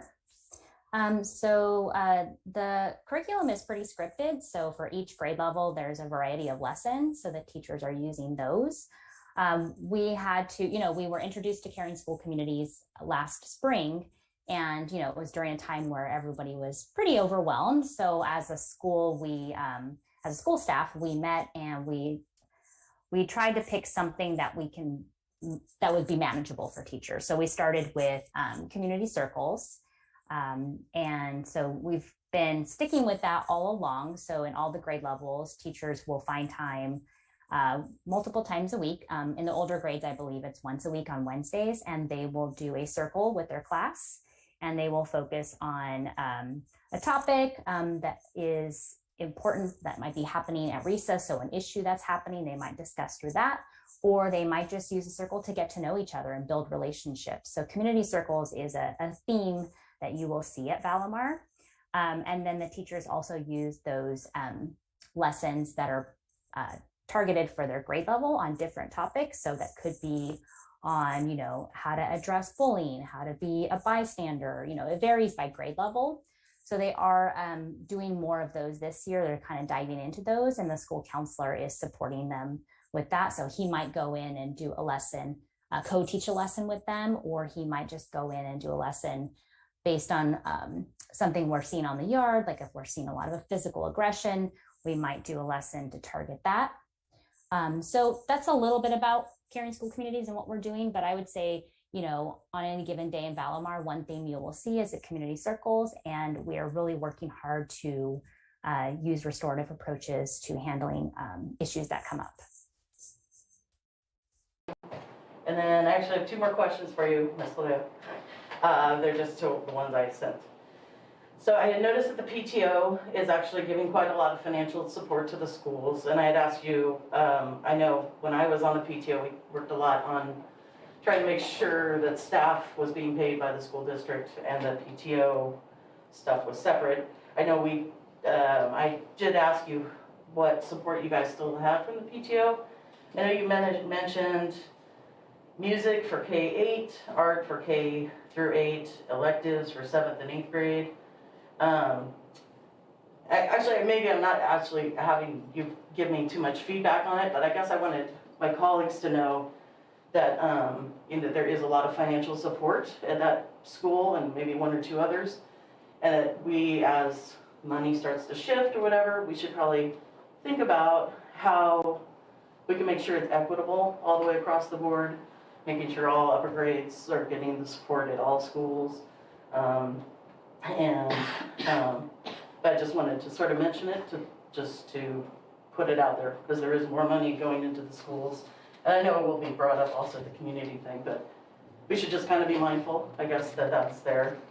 And then, let's see, I guess my last question to you, Ms. Labeo, because I kind of talked over your last question, is finally, what do you feel like are there any areas of need that Valimar needs for additional support that the board should be aware of?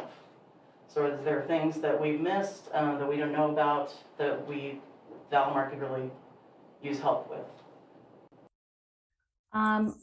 Well, sure. I'm sure if you ask any of the principals, they'd have a very lengthy answer on that. But just some highlights that I'll share today is, we do appreciate the district's support of our combo classes, because we do have the standard K1 combo and 2-3 combo year after year. And the district has supported us a few years in a row with a 1-hour math combo aid for those classes. And that's been very helpful. So we would love to see that support continue. And if there's ever funding to increase that time so that that adult can come in and support the combo class. The reason why we do that for math is because our Bridges program is so grade specific. So in a combo class, it is challenging to teach 2 separate math curriculums, whereas our balanced literacy program is a workshop model.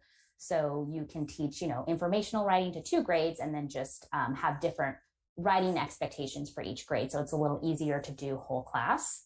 So I can say with confidence that I know Valimar staff appreciates the support, and they would love to see if there's ever more funding to have more support with the combos.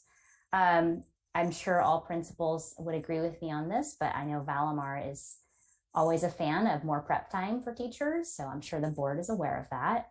And then also just, I know we've talked a lot about interventions. That's always on our minds as well. The Valimar staff cares deeply about all of our students and seeing them grow academically and grow as citizens. So any support for additional interventions is always appreciated.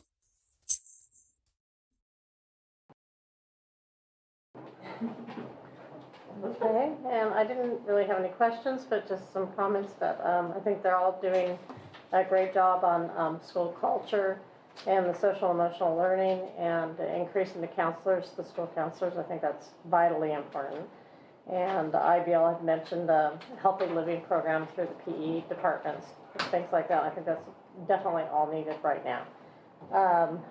The math, English, and social studies being behind grade level, it's at a critical level. We're not the only school with the pandemic. I think all the districts or everyone's behind. But when you see that some of them are 2 or 3 years behind, we really need to get on that. And so with everything that was already mentioned here today, the before and after school programs, the teachers assisting, any extra curriculum, we just need to really pile that on right now to bring that up. So it's in a critical level at this point. But the social emotional learning is, I think they're dead on that. And thank you to all the principals for all the work. And I think kind of the unspoken part is that we finished that whole thing, and I don't think we mentioned the word COVID at all. And we want to be acknowledged that you know, when we started the beginning of school, the start was hard, and getting back into it, considering the Delta variant and how the extra things that requires schools and principals and teachers to do. So, you know, while things are extremely hard, I just want to acknowledge what a great place we are in terms of having kids back to school with great consistency and great stability. That's the best intervention that we can do right now, is just keep kids healthy, keep, you know, staff healthy, keep our doors open, and keep doing this work both on the social emotional and the academics, because they're both important. I think probably most educators didn't realize how hard the not being in school and how hard that social emotional learning part was going to be. I think that's the one that kind of surprised us all, where we think that we've made the right steps, and we're very, very grateful for the work that is happening in our classrooms. And we will get there. Like, I think we just have to keep, you know, talking about it and talking about the right things. More is not necessarily better. More days in the classroom are better. That's kind of like, we have to just kind of keep hitting singles and looking for those kids that need more than everyone needs, right? So those kids that need more additional help, and I feel pretty confident in our assessments, either through iReady or our curriculum-based assessments, that we will find those kids. Well, I have one more question. It was an afterthought. We were talking, because the chronic absenteeism's kind of, you know, across the board. And I'm just wondering if there's anything that the district is doing to help assist the sites on the chronic absenteeism. So it took us a while to get it up and going, but we have a contract with Everyday Labs that's going to help us with the communication around that. Why it's particularly challenging during these periods of time is because we are crystal clear is that if you have symptoms, we don't want you to come to school, right? Until we've got proof of a negative test or those symptoms have gone away. So we have to be absolutely vigilant on that, and we'll be working with families in terms of being crystal clear on the communication. You know, the Omicron variant is just one more opportunity to get that communication out there. So that's kind of the hard part to that. But we had a chronic absentee problem before the pandemic, right? Like that was one of our, I know it affects our student achievement. I know it affects our students' engagement with school. And we knew it was a problem back then. And then here we are. It just gets a little bit muddier, because when there's been a positive case in class, a parent may, even though they don't need to, may keep their child out just to be protective. And that's where we're going to have to help around the communication and how important school is. I think sometimes, you know, chronic absenteeism is missing 10% of school, and I think parents don't realize how quickly those days creep up. You can get to those 18 days. That's, you know, that's a whole month worth of school. So that's our effort, is working with Everyday Labs. And in that, they're going to help us with our school attendance review. And so some of the truancy letters, they're doing professional development. We'll do some professional development hopefully in December with principals and secretaries around, you know, how we work with families that are absent. That's really important. I mean, that if we look at it in a district-wide intervention, it's important for a couple of reasons. Number one, being in school is the most important intervention that we can provide.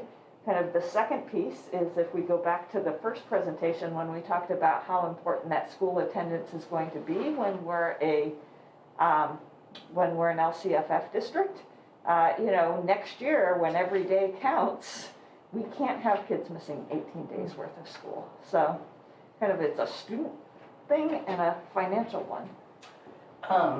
When I first got on board, I actually asked Josie how much we would lose per student, and I believe it was $240 per day per student. So if you're a parent who decides they want to take a 4-day weekend and you have 2 children, or a 4-day vacation, that's $2,000 out the window that the district doesn't get. And that adds up a lot, and really quickly. So I just wanted to mention that it is real money, and it's taken from yourself and the peers, when that happens, so. Right. Again, it doesn't matter this year, but it certainly does in the funding part of that. You guys asked really good questions. Thank you very much. Anything else? Anyone else have any comments or questions? Before we sign off on our principals, well, now that we also have staff members, is that I couldn't be prouder of the work of our staff. And you know that my voice will crumble, but I really, truly could not. And this has been the hardest year when I look at the leaders in this district. There has never been a harder year than what is happening right now. So to write a plan that is simple enough, yet meaningful enough, those plans are going to make a difference for kids. And I think I applaud this group of people for everything that they do to have kids in school every single day. So thank you to our leaders, and thank you to our teachers that are on staff and our classified staff, keeping people healthy and safe. When there's a positive case, we go out, we are able to rapid test kids, and that's a group effort. That's the classified staff that are helping us get those tests out there. And so I could not be prouder of the work that our group is doing, and we just have to remember that being in school is the best part that we can do right now, and we have to just keep that going, no matter how hard it is, and our focus on the students and their social emotional learning at the same time that we're taking care of our staff is going to get us to that next step. So thank you very much, leaders. Your leadership has made a huge difference. Okay, do I have a motion to approve the single plan for student achievement for Cabrillo, Ingrid B. Lacey, Ocean Shore, Ortega, Sunset Ridge, and Valamar? I'll make a motion for the single plan for student achievement success. For all of them? Okay. Do I have a second? I'll second it. Okay, all in favor? Motion passes 4-0. Thank you. Thank you, everybody. Thank you. Good night. Item C, Educator Effectiveness Plan. Will Lucy? Okay, another grant. Woo. So tonight is not the night to decide or make a motion to decide. This is more of just an explanation of what this Educators Effectiveness Block Grant is. We had previously in this district a similar one we call the EEBG. This is different. This particular plan is for and intended for professional development of our staff, right? So you have a copy of the grant, the plan that we are required to put together. I do want to tell you that when we were putting together this plan and we were considering all of our needs and our stakeholders and previous stakeholder engagement around this, we wanted to purposely make it as general as we possibly can. And that's just not unique to Pacifica School District. All of my colleagues in other districts were doing the same thing. The reason being is this grant goes till 2025. And so a lot of the things, we don't really know where the needs will be professional development wise specifically until we're closer to those years. So this plan kind of spans professional development across all the areas: social emotional professional development, academic professional development, even our supports out on the yard with Playworks, even though there's some professional development around that's being supported in this. So I don't want to go into the details of it, but if there's any general questions that you saw within there, I'd be willing to answer them with the understanding that we did keep it general enough. So I purposely we weren't making it a specific actions as we would in a local control accountability plan and so on. So you have any questions? Yes. So fully appreciate that you're keeping it very general, and so this question may sound like I didn't hear you, but I did. One thing that I noticed when I was a teacher is I got a ton of professional development, and it was all about my classroom management strategies, also my social emotional connection with students, But the one area that I always felt the district that I worked in, which was not Pacifica, did not support me well enough was in how to teach math to my sixth graders and how to teach math to struggling students and what have you.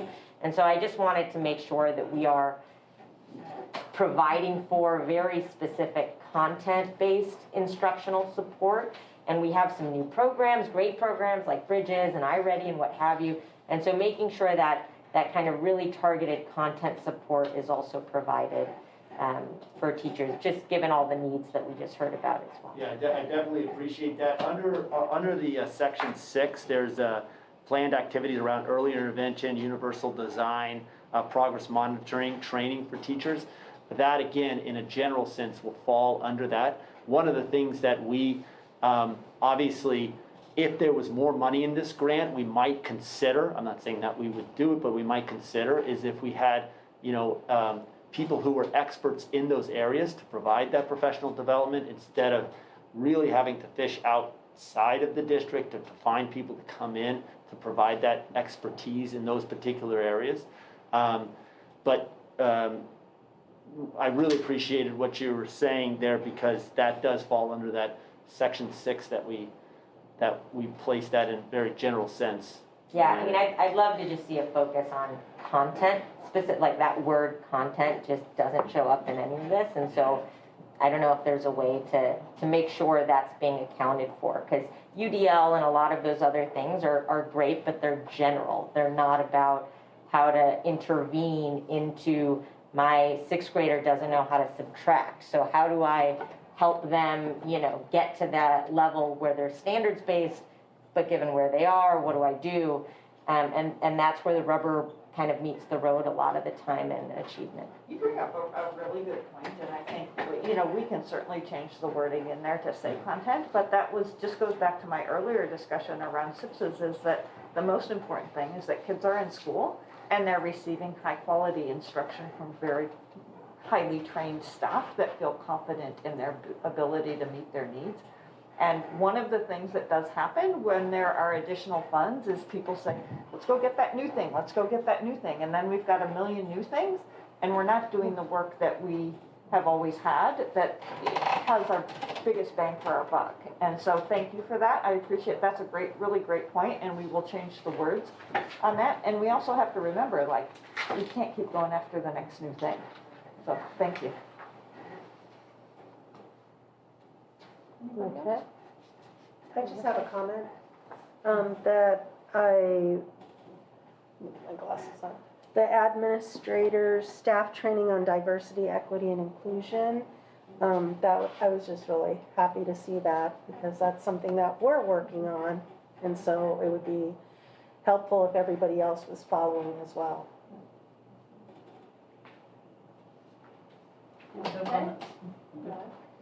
There's for discussion, so thank you, Will. We'll go on from there. Thank you. So item D, district proposal for LSEA negotiations. Dr. Torres. Good evening, Board of Trustees, Superintendent Olson, and the Pacifica School District community. Tonight, it's recommended that the Board of Trustees adopt the Pacifica School District's initial contract proposal for negotiations with Laguna Salada Education Association, LSEA, for the 22-23 school year. Some background information: the public notice sunshine provisions of the Educational Employment Relations Act requires that the Board of Trustees to adopt at a public meeting the initial contract proposal from the Pacifica School District following opportunity for public comment.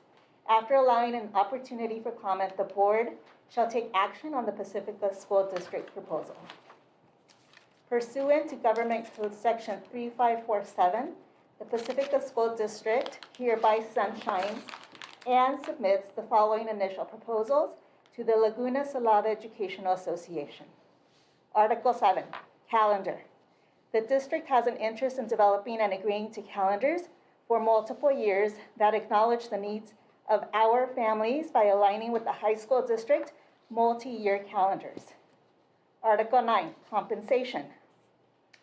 The district has an interest in providing fair and equitable total compensation as defined in Section 9.1 for all unit members incentives for hard-to-fill positions, and an interest in maintaining the district's long-term fiscal solvency. Article 13, standards-based evaluation process. The district has an interest in adding language to incorporate professional standards for non-classroom teaching positions not already addressed, including but not limited to counselors. This would include updating and/or adding relevant evaluation forms to the appendix. Article 15, safety conditions of employment. The district has an interest in negotiating language that would address various safety-related circumstances and that would be comprehensive enough to obviate the need to bargain discrete MOUs when each such event occurs, thereby furthering the continuity of instruction. The district also reserves the right to propose one additional item during the course of negotiations. Again, it is recommended that the Board of Trustees adopt the Pacifica School District initial contract proposal for negotiations with LSEA. Thank you. Dr. Torres takes a sip of water. I will just distract you all and tell you that the purpose of this is that we're legally required to inform the public on which matters we're going to negotiate so that if the public wanted to be aware, and as LSEA sunshined at the last meeting, we just wanted to make sure that we got ours in there. Do you have any questions? My only comment is I was really glad to see the statement incentives for hard to fill positions on that document. So thank you. Okay, so do I have a motion to approve the Pacifica School District's initial contract proposal for negotiations with LSEA for 2022-23 school year? I'll make a motion to approve the district proposal for LSEA negotiations. Okay, do I have a second? I'll second. Okay, all in favor? Motion passes 4-0. Thank you. Okay, thank you. Do you need to take a break at No, it's okay. We're almost there. Item E, Resolution 2021-12-01-A, certifying acknowledgements to the Office of Public School Construction. Josie Peterson. Thank you, Trustee Rudolph. This is a procedural item because the district is undergoing with our bond funds modernization and construction. We are also working on applications with the state for facilities funding at the state level.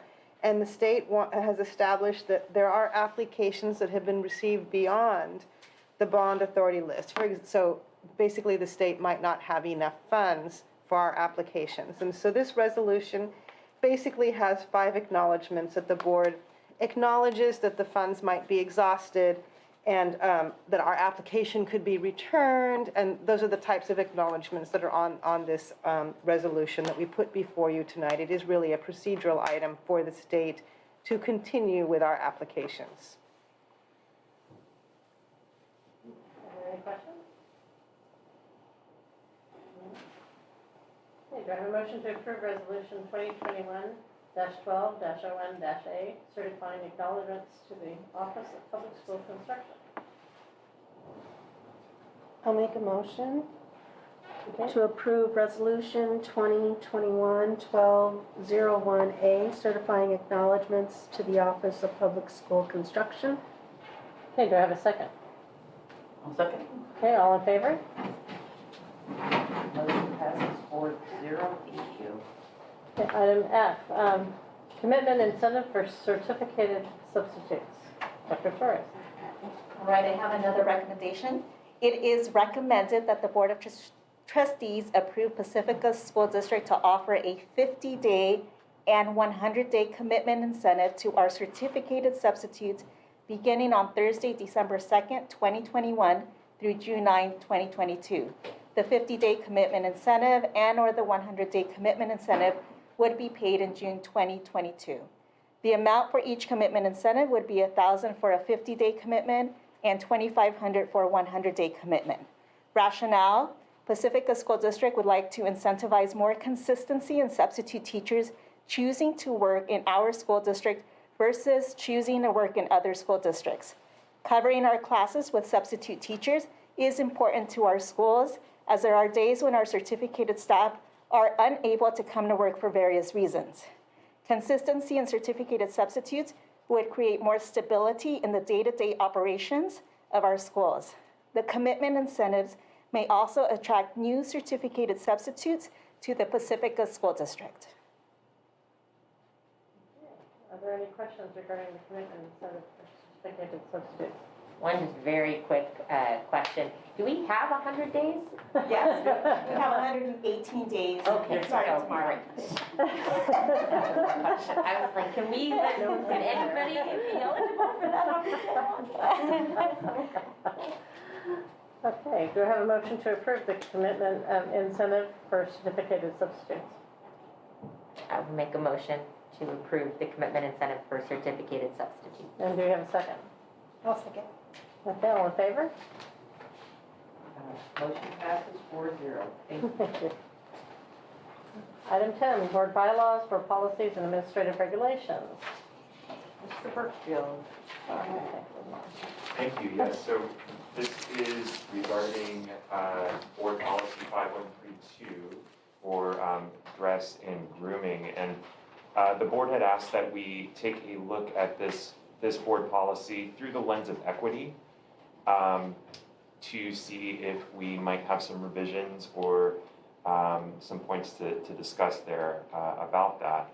And we've brought two revisions, one on the board policy and one on the administrative regulation. And the main changes that we've made, the first one is on the AR, and you can see you have copies of the red line, where we've taken out the piece on number 4 about the see-through tops and bare abdomens being prohibited, because we felt that may single out possibly female students. So looking through that equity lens, we have removed that. And then the other big change, and you'll see this both in the board policy and the administrative regulation, is about gang-related apparel. And this was, in our existing board policy, its own section, its own major section of, gang-related apparel. And when, we look at our community here, thank goodness what we were thinking, and we did check with Pacifica Police on this, is do we have a gang issue in Pacifica? Like, do we need to have such a have this section be so pronounced in our board policy? So we did check with Pacifica Police Department. They advise us to keep some language in our policy around gang-related apparel. While our gang activity is nowhere near at the level of some of our neighboring communities, it does exist, and the recommendation was that it remains to some extent, so that if principals, administrators have a mechanism or a tool to nip it in the bud. And and it was some of the pieces in there about colors and promoting gang affiliation was really what was stressed to us as something to look at with this policy. So those were just two of the changes. I mean, you have the draft changes there in front of you, but we'd like to open this up for discussion. Well, I'll go ahead and start because I brought it up. First of all, thank you for taking out the bare midriff business because it is very much targets female students, and also if you have a teenage daughter at this age, you pretty much can't go and buy any clothes that aren't going to be right at the midriff. And also the physical thing of raising your hand, it's so I'm glad that's gone. Secondly, the gang language. I appreciate that you guys talked with the police, chief of police, but I guess I don't see any place where people's clothes, or maybe you guys can tell me a study of where people's clothes have actually inhibited their ability to learn in the classroom. I just feel like it's often these words are used like gang and, to target children of color, to be quite honest. And I just don't think it's something we really need in our schools. If we trust our students, if we trust our staff enough not to worry that they're bringing their gang issues to Pacifica, which again, I doubt greatly is happening in Pacifica elementary schools, then I think we should trust them enough to take out this language. Because again, I think we should be doing whatever we can to get our kids to stay in school. And if a kid is in a gang or not, if they bother to walk into the door at school, then we should teach them and educate them and not give them a reason to feel discouraged to come to school. I have a problem with that, and I'd like the board to think about that. Other issue I had, or was concerned a little bit about, was there's some opening, well, two things. There's some opening in here for administrators or teachers or their representatives to come up with their own additional dress code, and that's part of why I've come here today with this, is because we had a few schools that just kind of put out their own dress code, and it unfortunately was in line with ours. And I think we need to be careful that, we don't have a lot of jobs up here, but one of them is setting the policy. And so I want to make sure that the policy that we're passing is actually getting down into the classrooms. And then my second thing on that is that I think that we need to have some sort of log of this. If a student is, if a teacher or a staff member feels so compelled to highlight someone not wearing what they feel is dress code violation, then that should be written down in the office, and we should know what teacher made that observation and what student, and so that us as a board can start to evaluate that and make sure it's being administered in an equitable way. I'm a little concerned about stories I'm hearing about the district, about people taking it upon themselves to be the clothing police. And I just don't think that's the teacher's job. The teachers are there to teach. And the students, if they've made it into the room, we should teach them. And we shouldn't make them feel self-conscious about what they're wearing. So those are my comments on it. So I've gotten a lot of emails. Like I said, I do have a 6th grader, and unfortunately, the teenage years is where they start getting dress coded. And again, what do we want to do? Do we want teenagers to start to feel self-conscious about what they're wearing to school? I just don't think that's our position, our job, and I just think it's something we need to fix. So. My question is, for the colors and the gang related, I have sons, and I don't think I've heard of, oh, mom, so-and-so was wearing these red, gang colors at school. I haven't heard a whole lot of that since I've been here, and so can somebody who met with the police enlighten me on that a little bit, like the gang?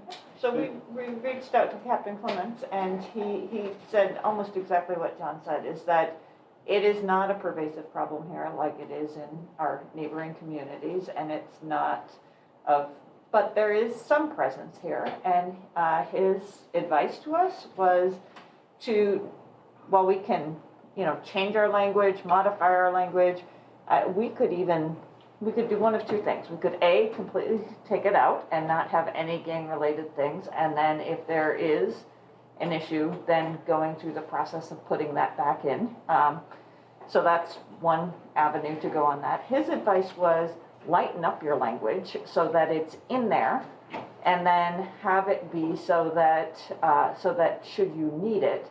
And I think, to address Trustee Grokini's concern about it being evenly applied is just ask our principals, like, please don't use this gang-related language.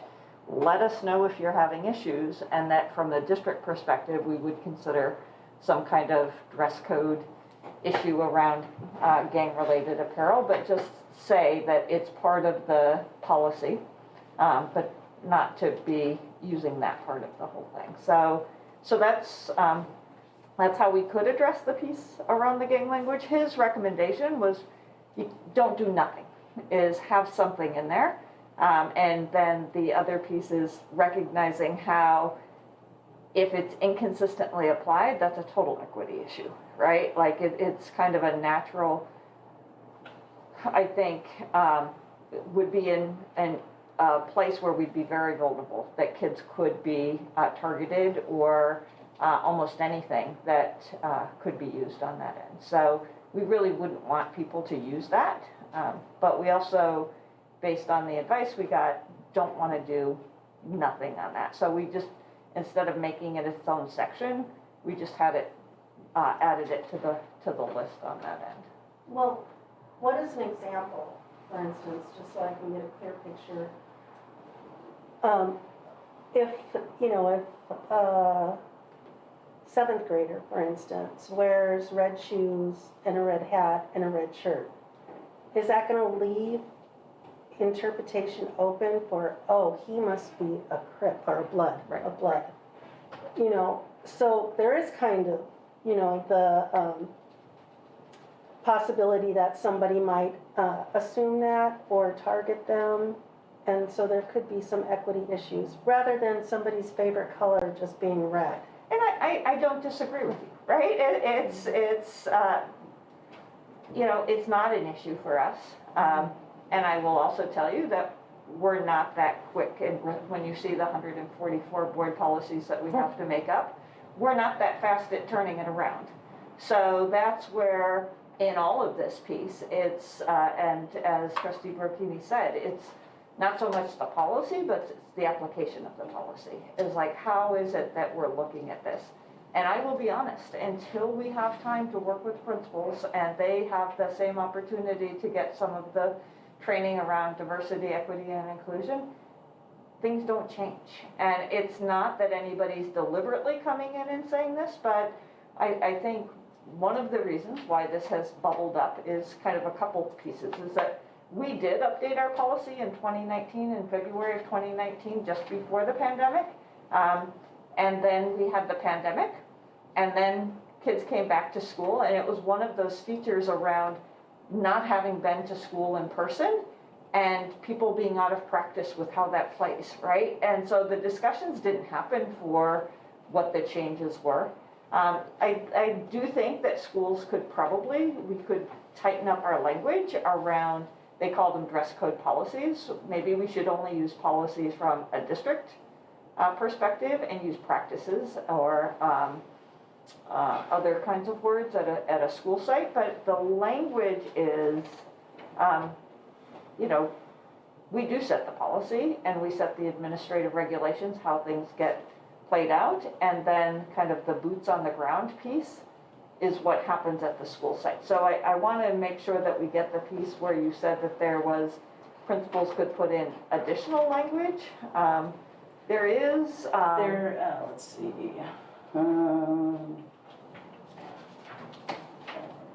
Is it the section on being modified Yeah. as appropriate Right. to accommodate a student's religious or cultural observance, health condition, or other circumstance? Yeah, I guess what I'm, if you put sort of other circumstance, Yeah. that could be anything. And that's too general, in my opinion. Though, I don't want to limit everyone, but at the same time, I hear we've had a problem. People are going off on their own ways, and it's not right. It's going to put us in a position of liability, if we're targeting particular children or, groups. Yeah, I just want to say one more thing though about the gang. I just feel if you put gang affiliation, it's just gonna give people an excuse to say, I think you're, I won't tell names, but, where there was a student at one of our schools who was wearing a do-rag, and he's African American boy and wearing a do-rag, and it's very much with his culture to wear that. And a teacher came up to him and told him he looked like he was in a gang, and he's just a kid, and so I'm afraid, if you start getting emotional about this, but if you put this language in here, it just gives people a place to go and point, and it's not fair to kids, so. Well, let's hear from the other trustees how they feel about the language around gang. Should we take that out?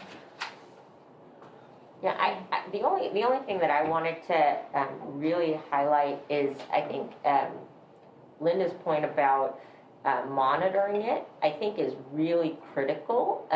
If there are these kind of scope creep kinds of incidents that we're having in the schools, having something where we have like referral type of data where we see, what was the violation, not students' names, but we can see the number of incidents and the nature of the incidents that were being, I think that would be very interesting if this is, a concern that the board has, to get that kind of data. And I know it's an administrative burden, so I fully appreciate that. But, sometimes these things are necessary to address the concern. I just think, so what if John Doe is a gang member? He needs to go to school. And he needs to wear clothes.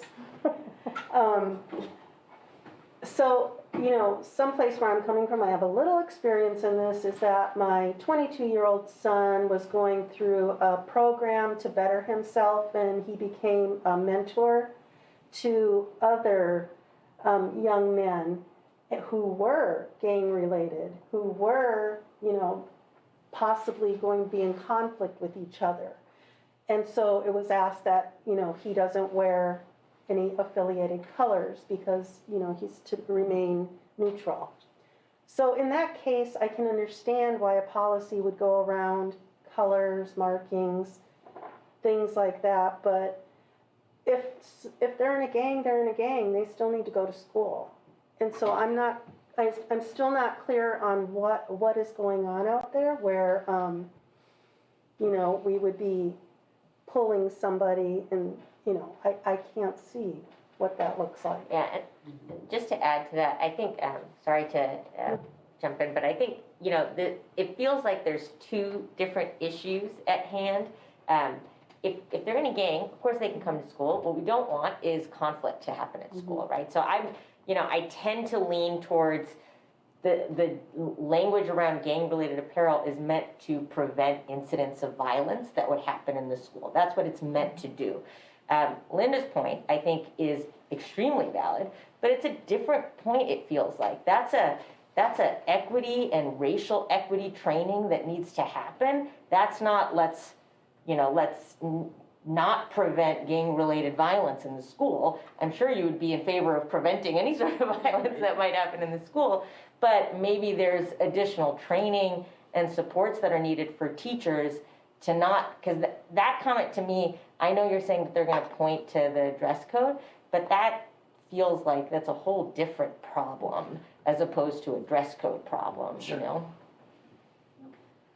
I think it just shows too that it's kind of leaving the doors open for interpretation of it. Yeah, and I was wondering how much the individual schools, the principals, or the parent committees, I heard there were some recently, are setting their own.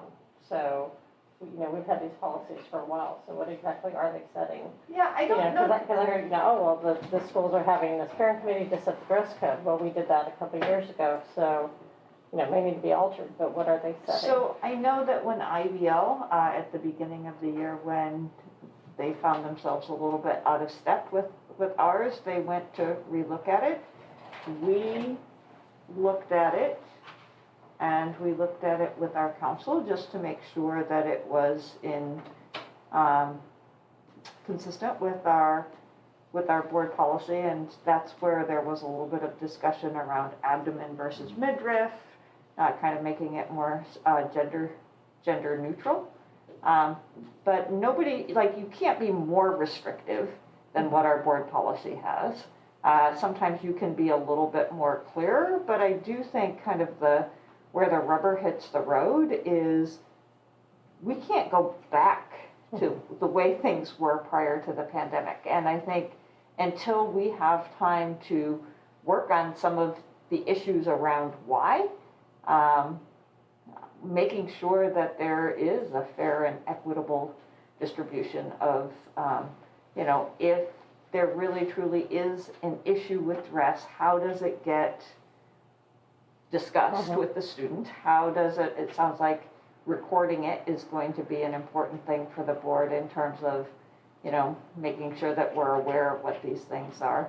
I will have, I can't, I'm going to have to work with the principals around what's a reasonable way to do that. Because really, if it happens, the very best way is if there's something that's not within, like, first of all, you kind of set the guidelines, you inform people of it, you communicate what that is, positive, positive, positive, positive, here are all these things. Like, one of the things is around shoes, and we, I think, tried to avoid the word of appropriate shoes, but that the shoes are practical for the activity that they're doing, that they're both safe and practical. And then if there is something that's not quite right for some reason, that it happens in private, that conversation is supportive, not necessarily punitive. There is language in here that, if there is consistently a problem and it's not being addressed, that disciplinary can happen. But that's really kind of the end of the road. There should be several steps in there.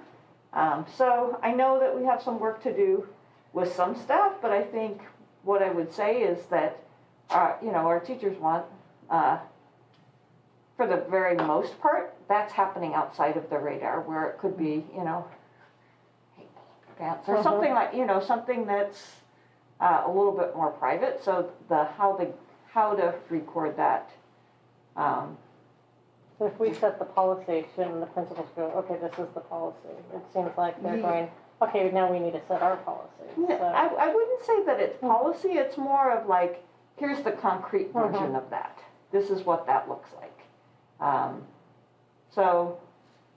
And I'll be honest, we have not had time to talk to principals about that. Like, we really have not spent much time talking with them about that. So it would be something that we need to do. Oh, so just after discussing and hearing everybody, the one word that I do see a problem with is deemed, D-E-E-M-E-D. Who is it that's going to deem that these clothes are gang related? Right. And so it's kind of leaving, a wide, broad, like, well, what does deem gang related clothes? And the other thing is, what if they're not gang related? And, we're, infringing on what they want to wear.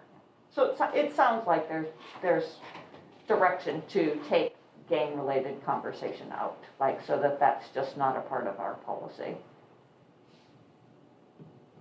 I would agree with that. I would. So I will, so when we come back to you next time, we won't put this in consent. We'll have kind of another draft that would take that language out of there. Right. Thank you. Anything else on this topic? It's an important one, and if we take the game piece out, I think that will take out some of the elements. There is, in general, if we think about that the schools will not be more restrictive than what our policy is. I think that's where we have to be clear with folks. Right. Okay, so we'll bring that back and we'll put that on the regular agenda as opposed to the consent agenda, because I feel like we're not done with that yet. Anything else on that category? Okay, item 11, future agenda items. Okay, our next meeting, for those of you who have not done a reorganization meeting, is is every year, once a year, we have a election on the board where we would elect the officers. We also will talk about committee assignments, and I'll try to refresh you on what some of those committee assignments are. We're just now planning the joint articulation meeting, which is a meeting with the water district, the city of Pacifica, and Jefferson Union High School District. So we'll probably have some openings there. But it's a time to try new things if you haven't. Linda's done a number of committees that were kind of in the background. I don't know if you talked about the the district reorganizations committee? Yeah. You didn't say anything about that? So I think that's an interesting thing. And then we talked about committee assignments. We do delegation of authority. We need to bring back the educator effectiveness grant, and we will do so with subject-specific professional development, content-specific professional development. And then here's the part that Barbara has been worked really hard to help us organize 144 policies that we need to make up for. And so we will offer you a couple of, you all are groaning, but I think the cabinet members haven't quite even had a chance to catch up with that. And we're going to spend, just like everything else, about a year catching up on that. And so the strategy is, there are some that are most urgent and some that are absolutely required that we're going to address as soon as possible. And then, is there anything else for the meeting in December? Can I just have a request? Mm-hmm. Can we have a description of all the different committees? How many times they meet? Yep. Is it a morning or evening or afternoon meeting? Just so we're a little prepared for December 15th. Sure. Yep. Nadie, did you have something? Just not necessarily for the December meeting, but in the future, I thought Linda's point was a really good one that she mentioned around looking at, I don't know how to do it, so I guess I'll just say what the total all-in funding looks like at each school. I don't know if it even makes sense to do per student by grade level, so I'm not going to make that kind of statement, but I do think it's important for an equity purpose to look at across the schools at some point. Okay. I have a request too. Okay. I know it's going to cost money, but I think that we should have a discussion about perhaps having summer school after looking at all the SIPSAs. Some of the kids are still going to need help. And we know that when there's summer, they lose, some of what they learn. So we don't want to take all these efforts that we're doing and then lose it over the summer, but rather, keep things going through the summer so we don't lose any of it. And so I'm wondering if we can have a discussion about having summer school. I don't think I've ever been here when there's been a summer school, but Sunset Ridge had some last summer. what is that? Like, could it be for all K through 8? Yeah. So we absolutely can have the discussion, and I would ask that we have that discussion in January or February. I think where we would have to be very deliberate is that we would have to stop a number of our bond projects in terms of, because we have already looked at some of our summer opportunities and how to schedule them, and we have a number of new roofs and parking lots and other kinds of things. So why don't we have the conversation about fields in January, and then maybe we could have that conversation in February. But extra time is important, and so how could we provide that extra time, even if we can't do it during the summer? Or is there something that we could offer during the summer that doesn't involve a building or a roof? All things are possible. They're just not all possible at the same time. So I think that's a good conversation to have. Last year, we deliberately did not have a big summer school, mostly because we didn't have staffing for that.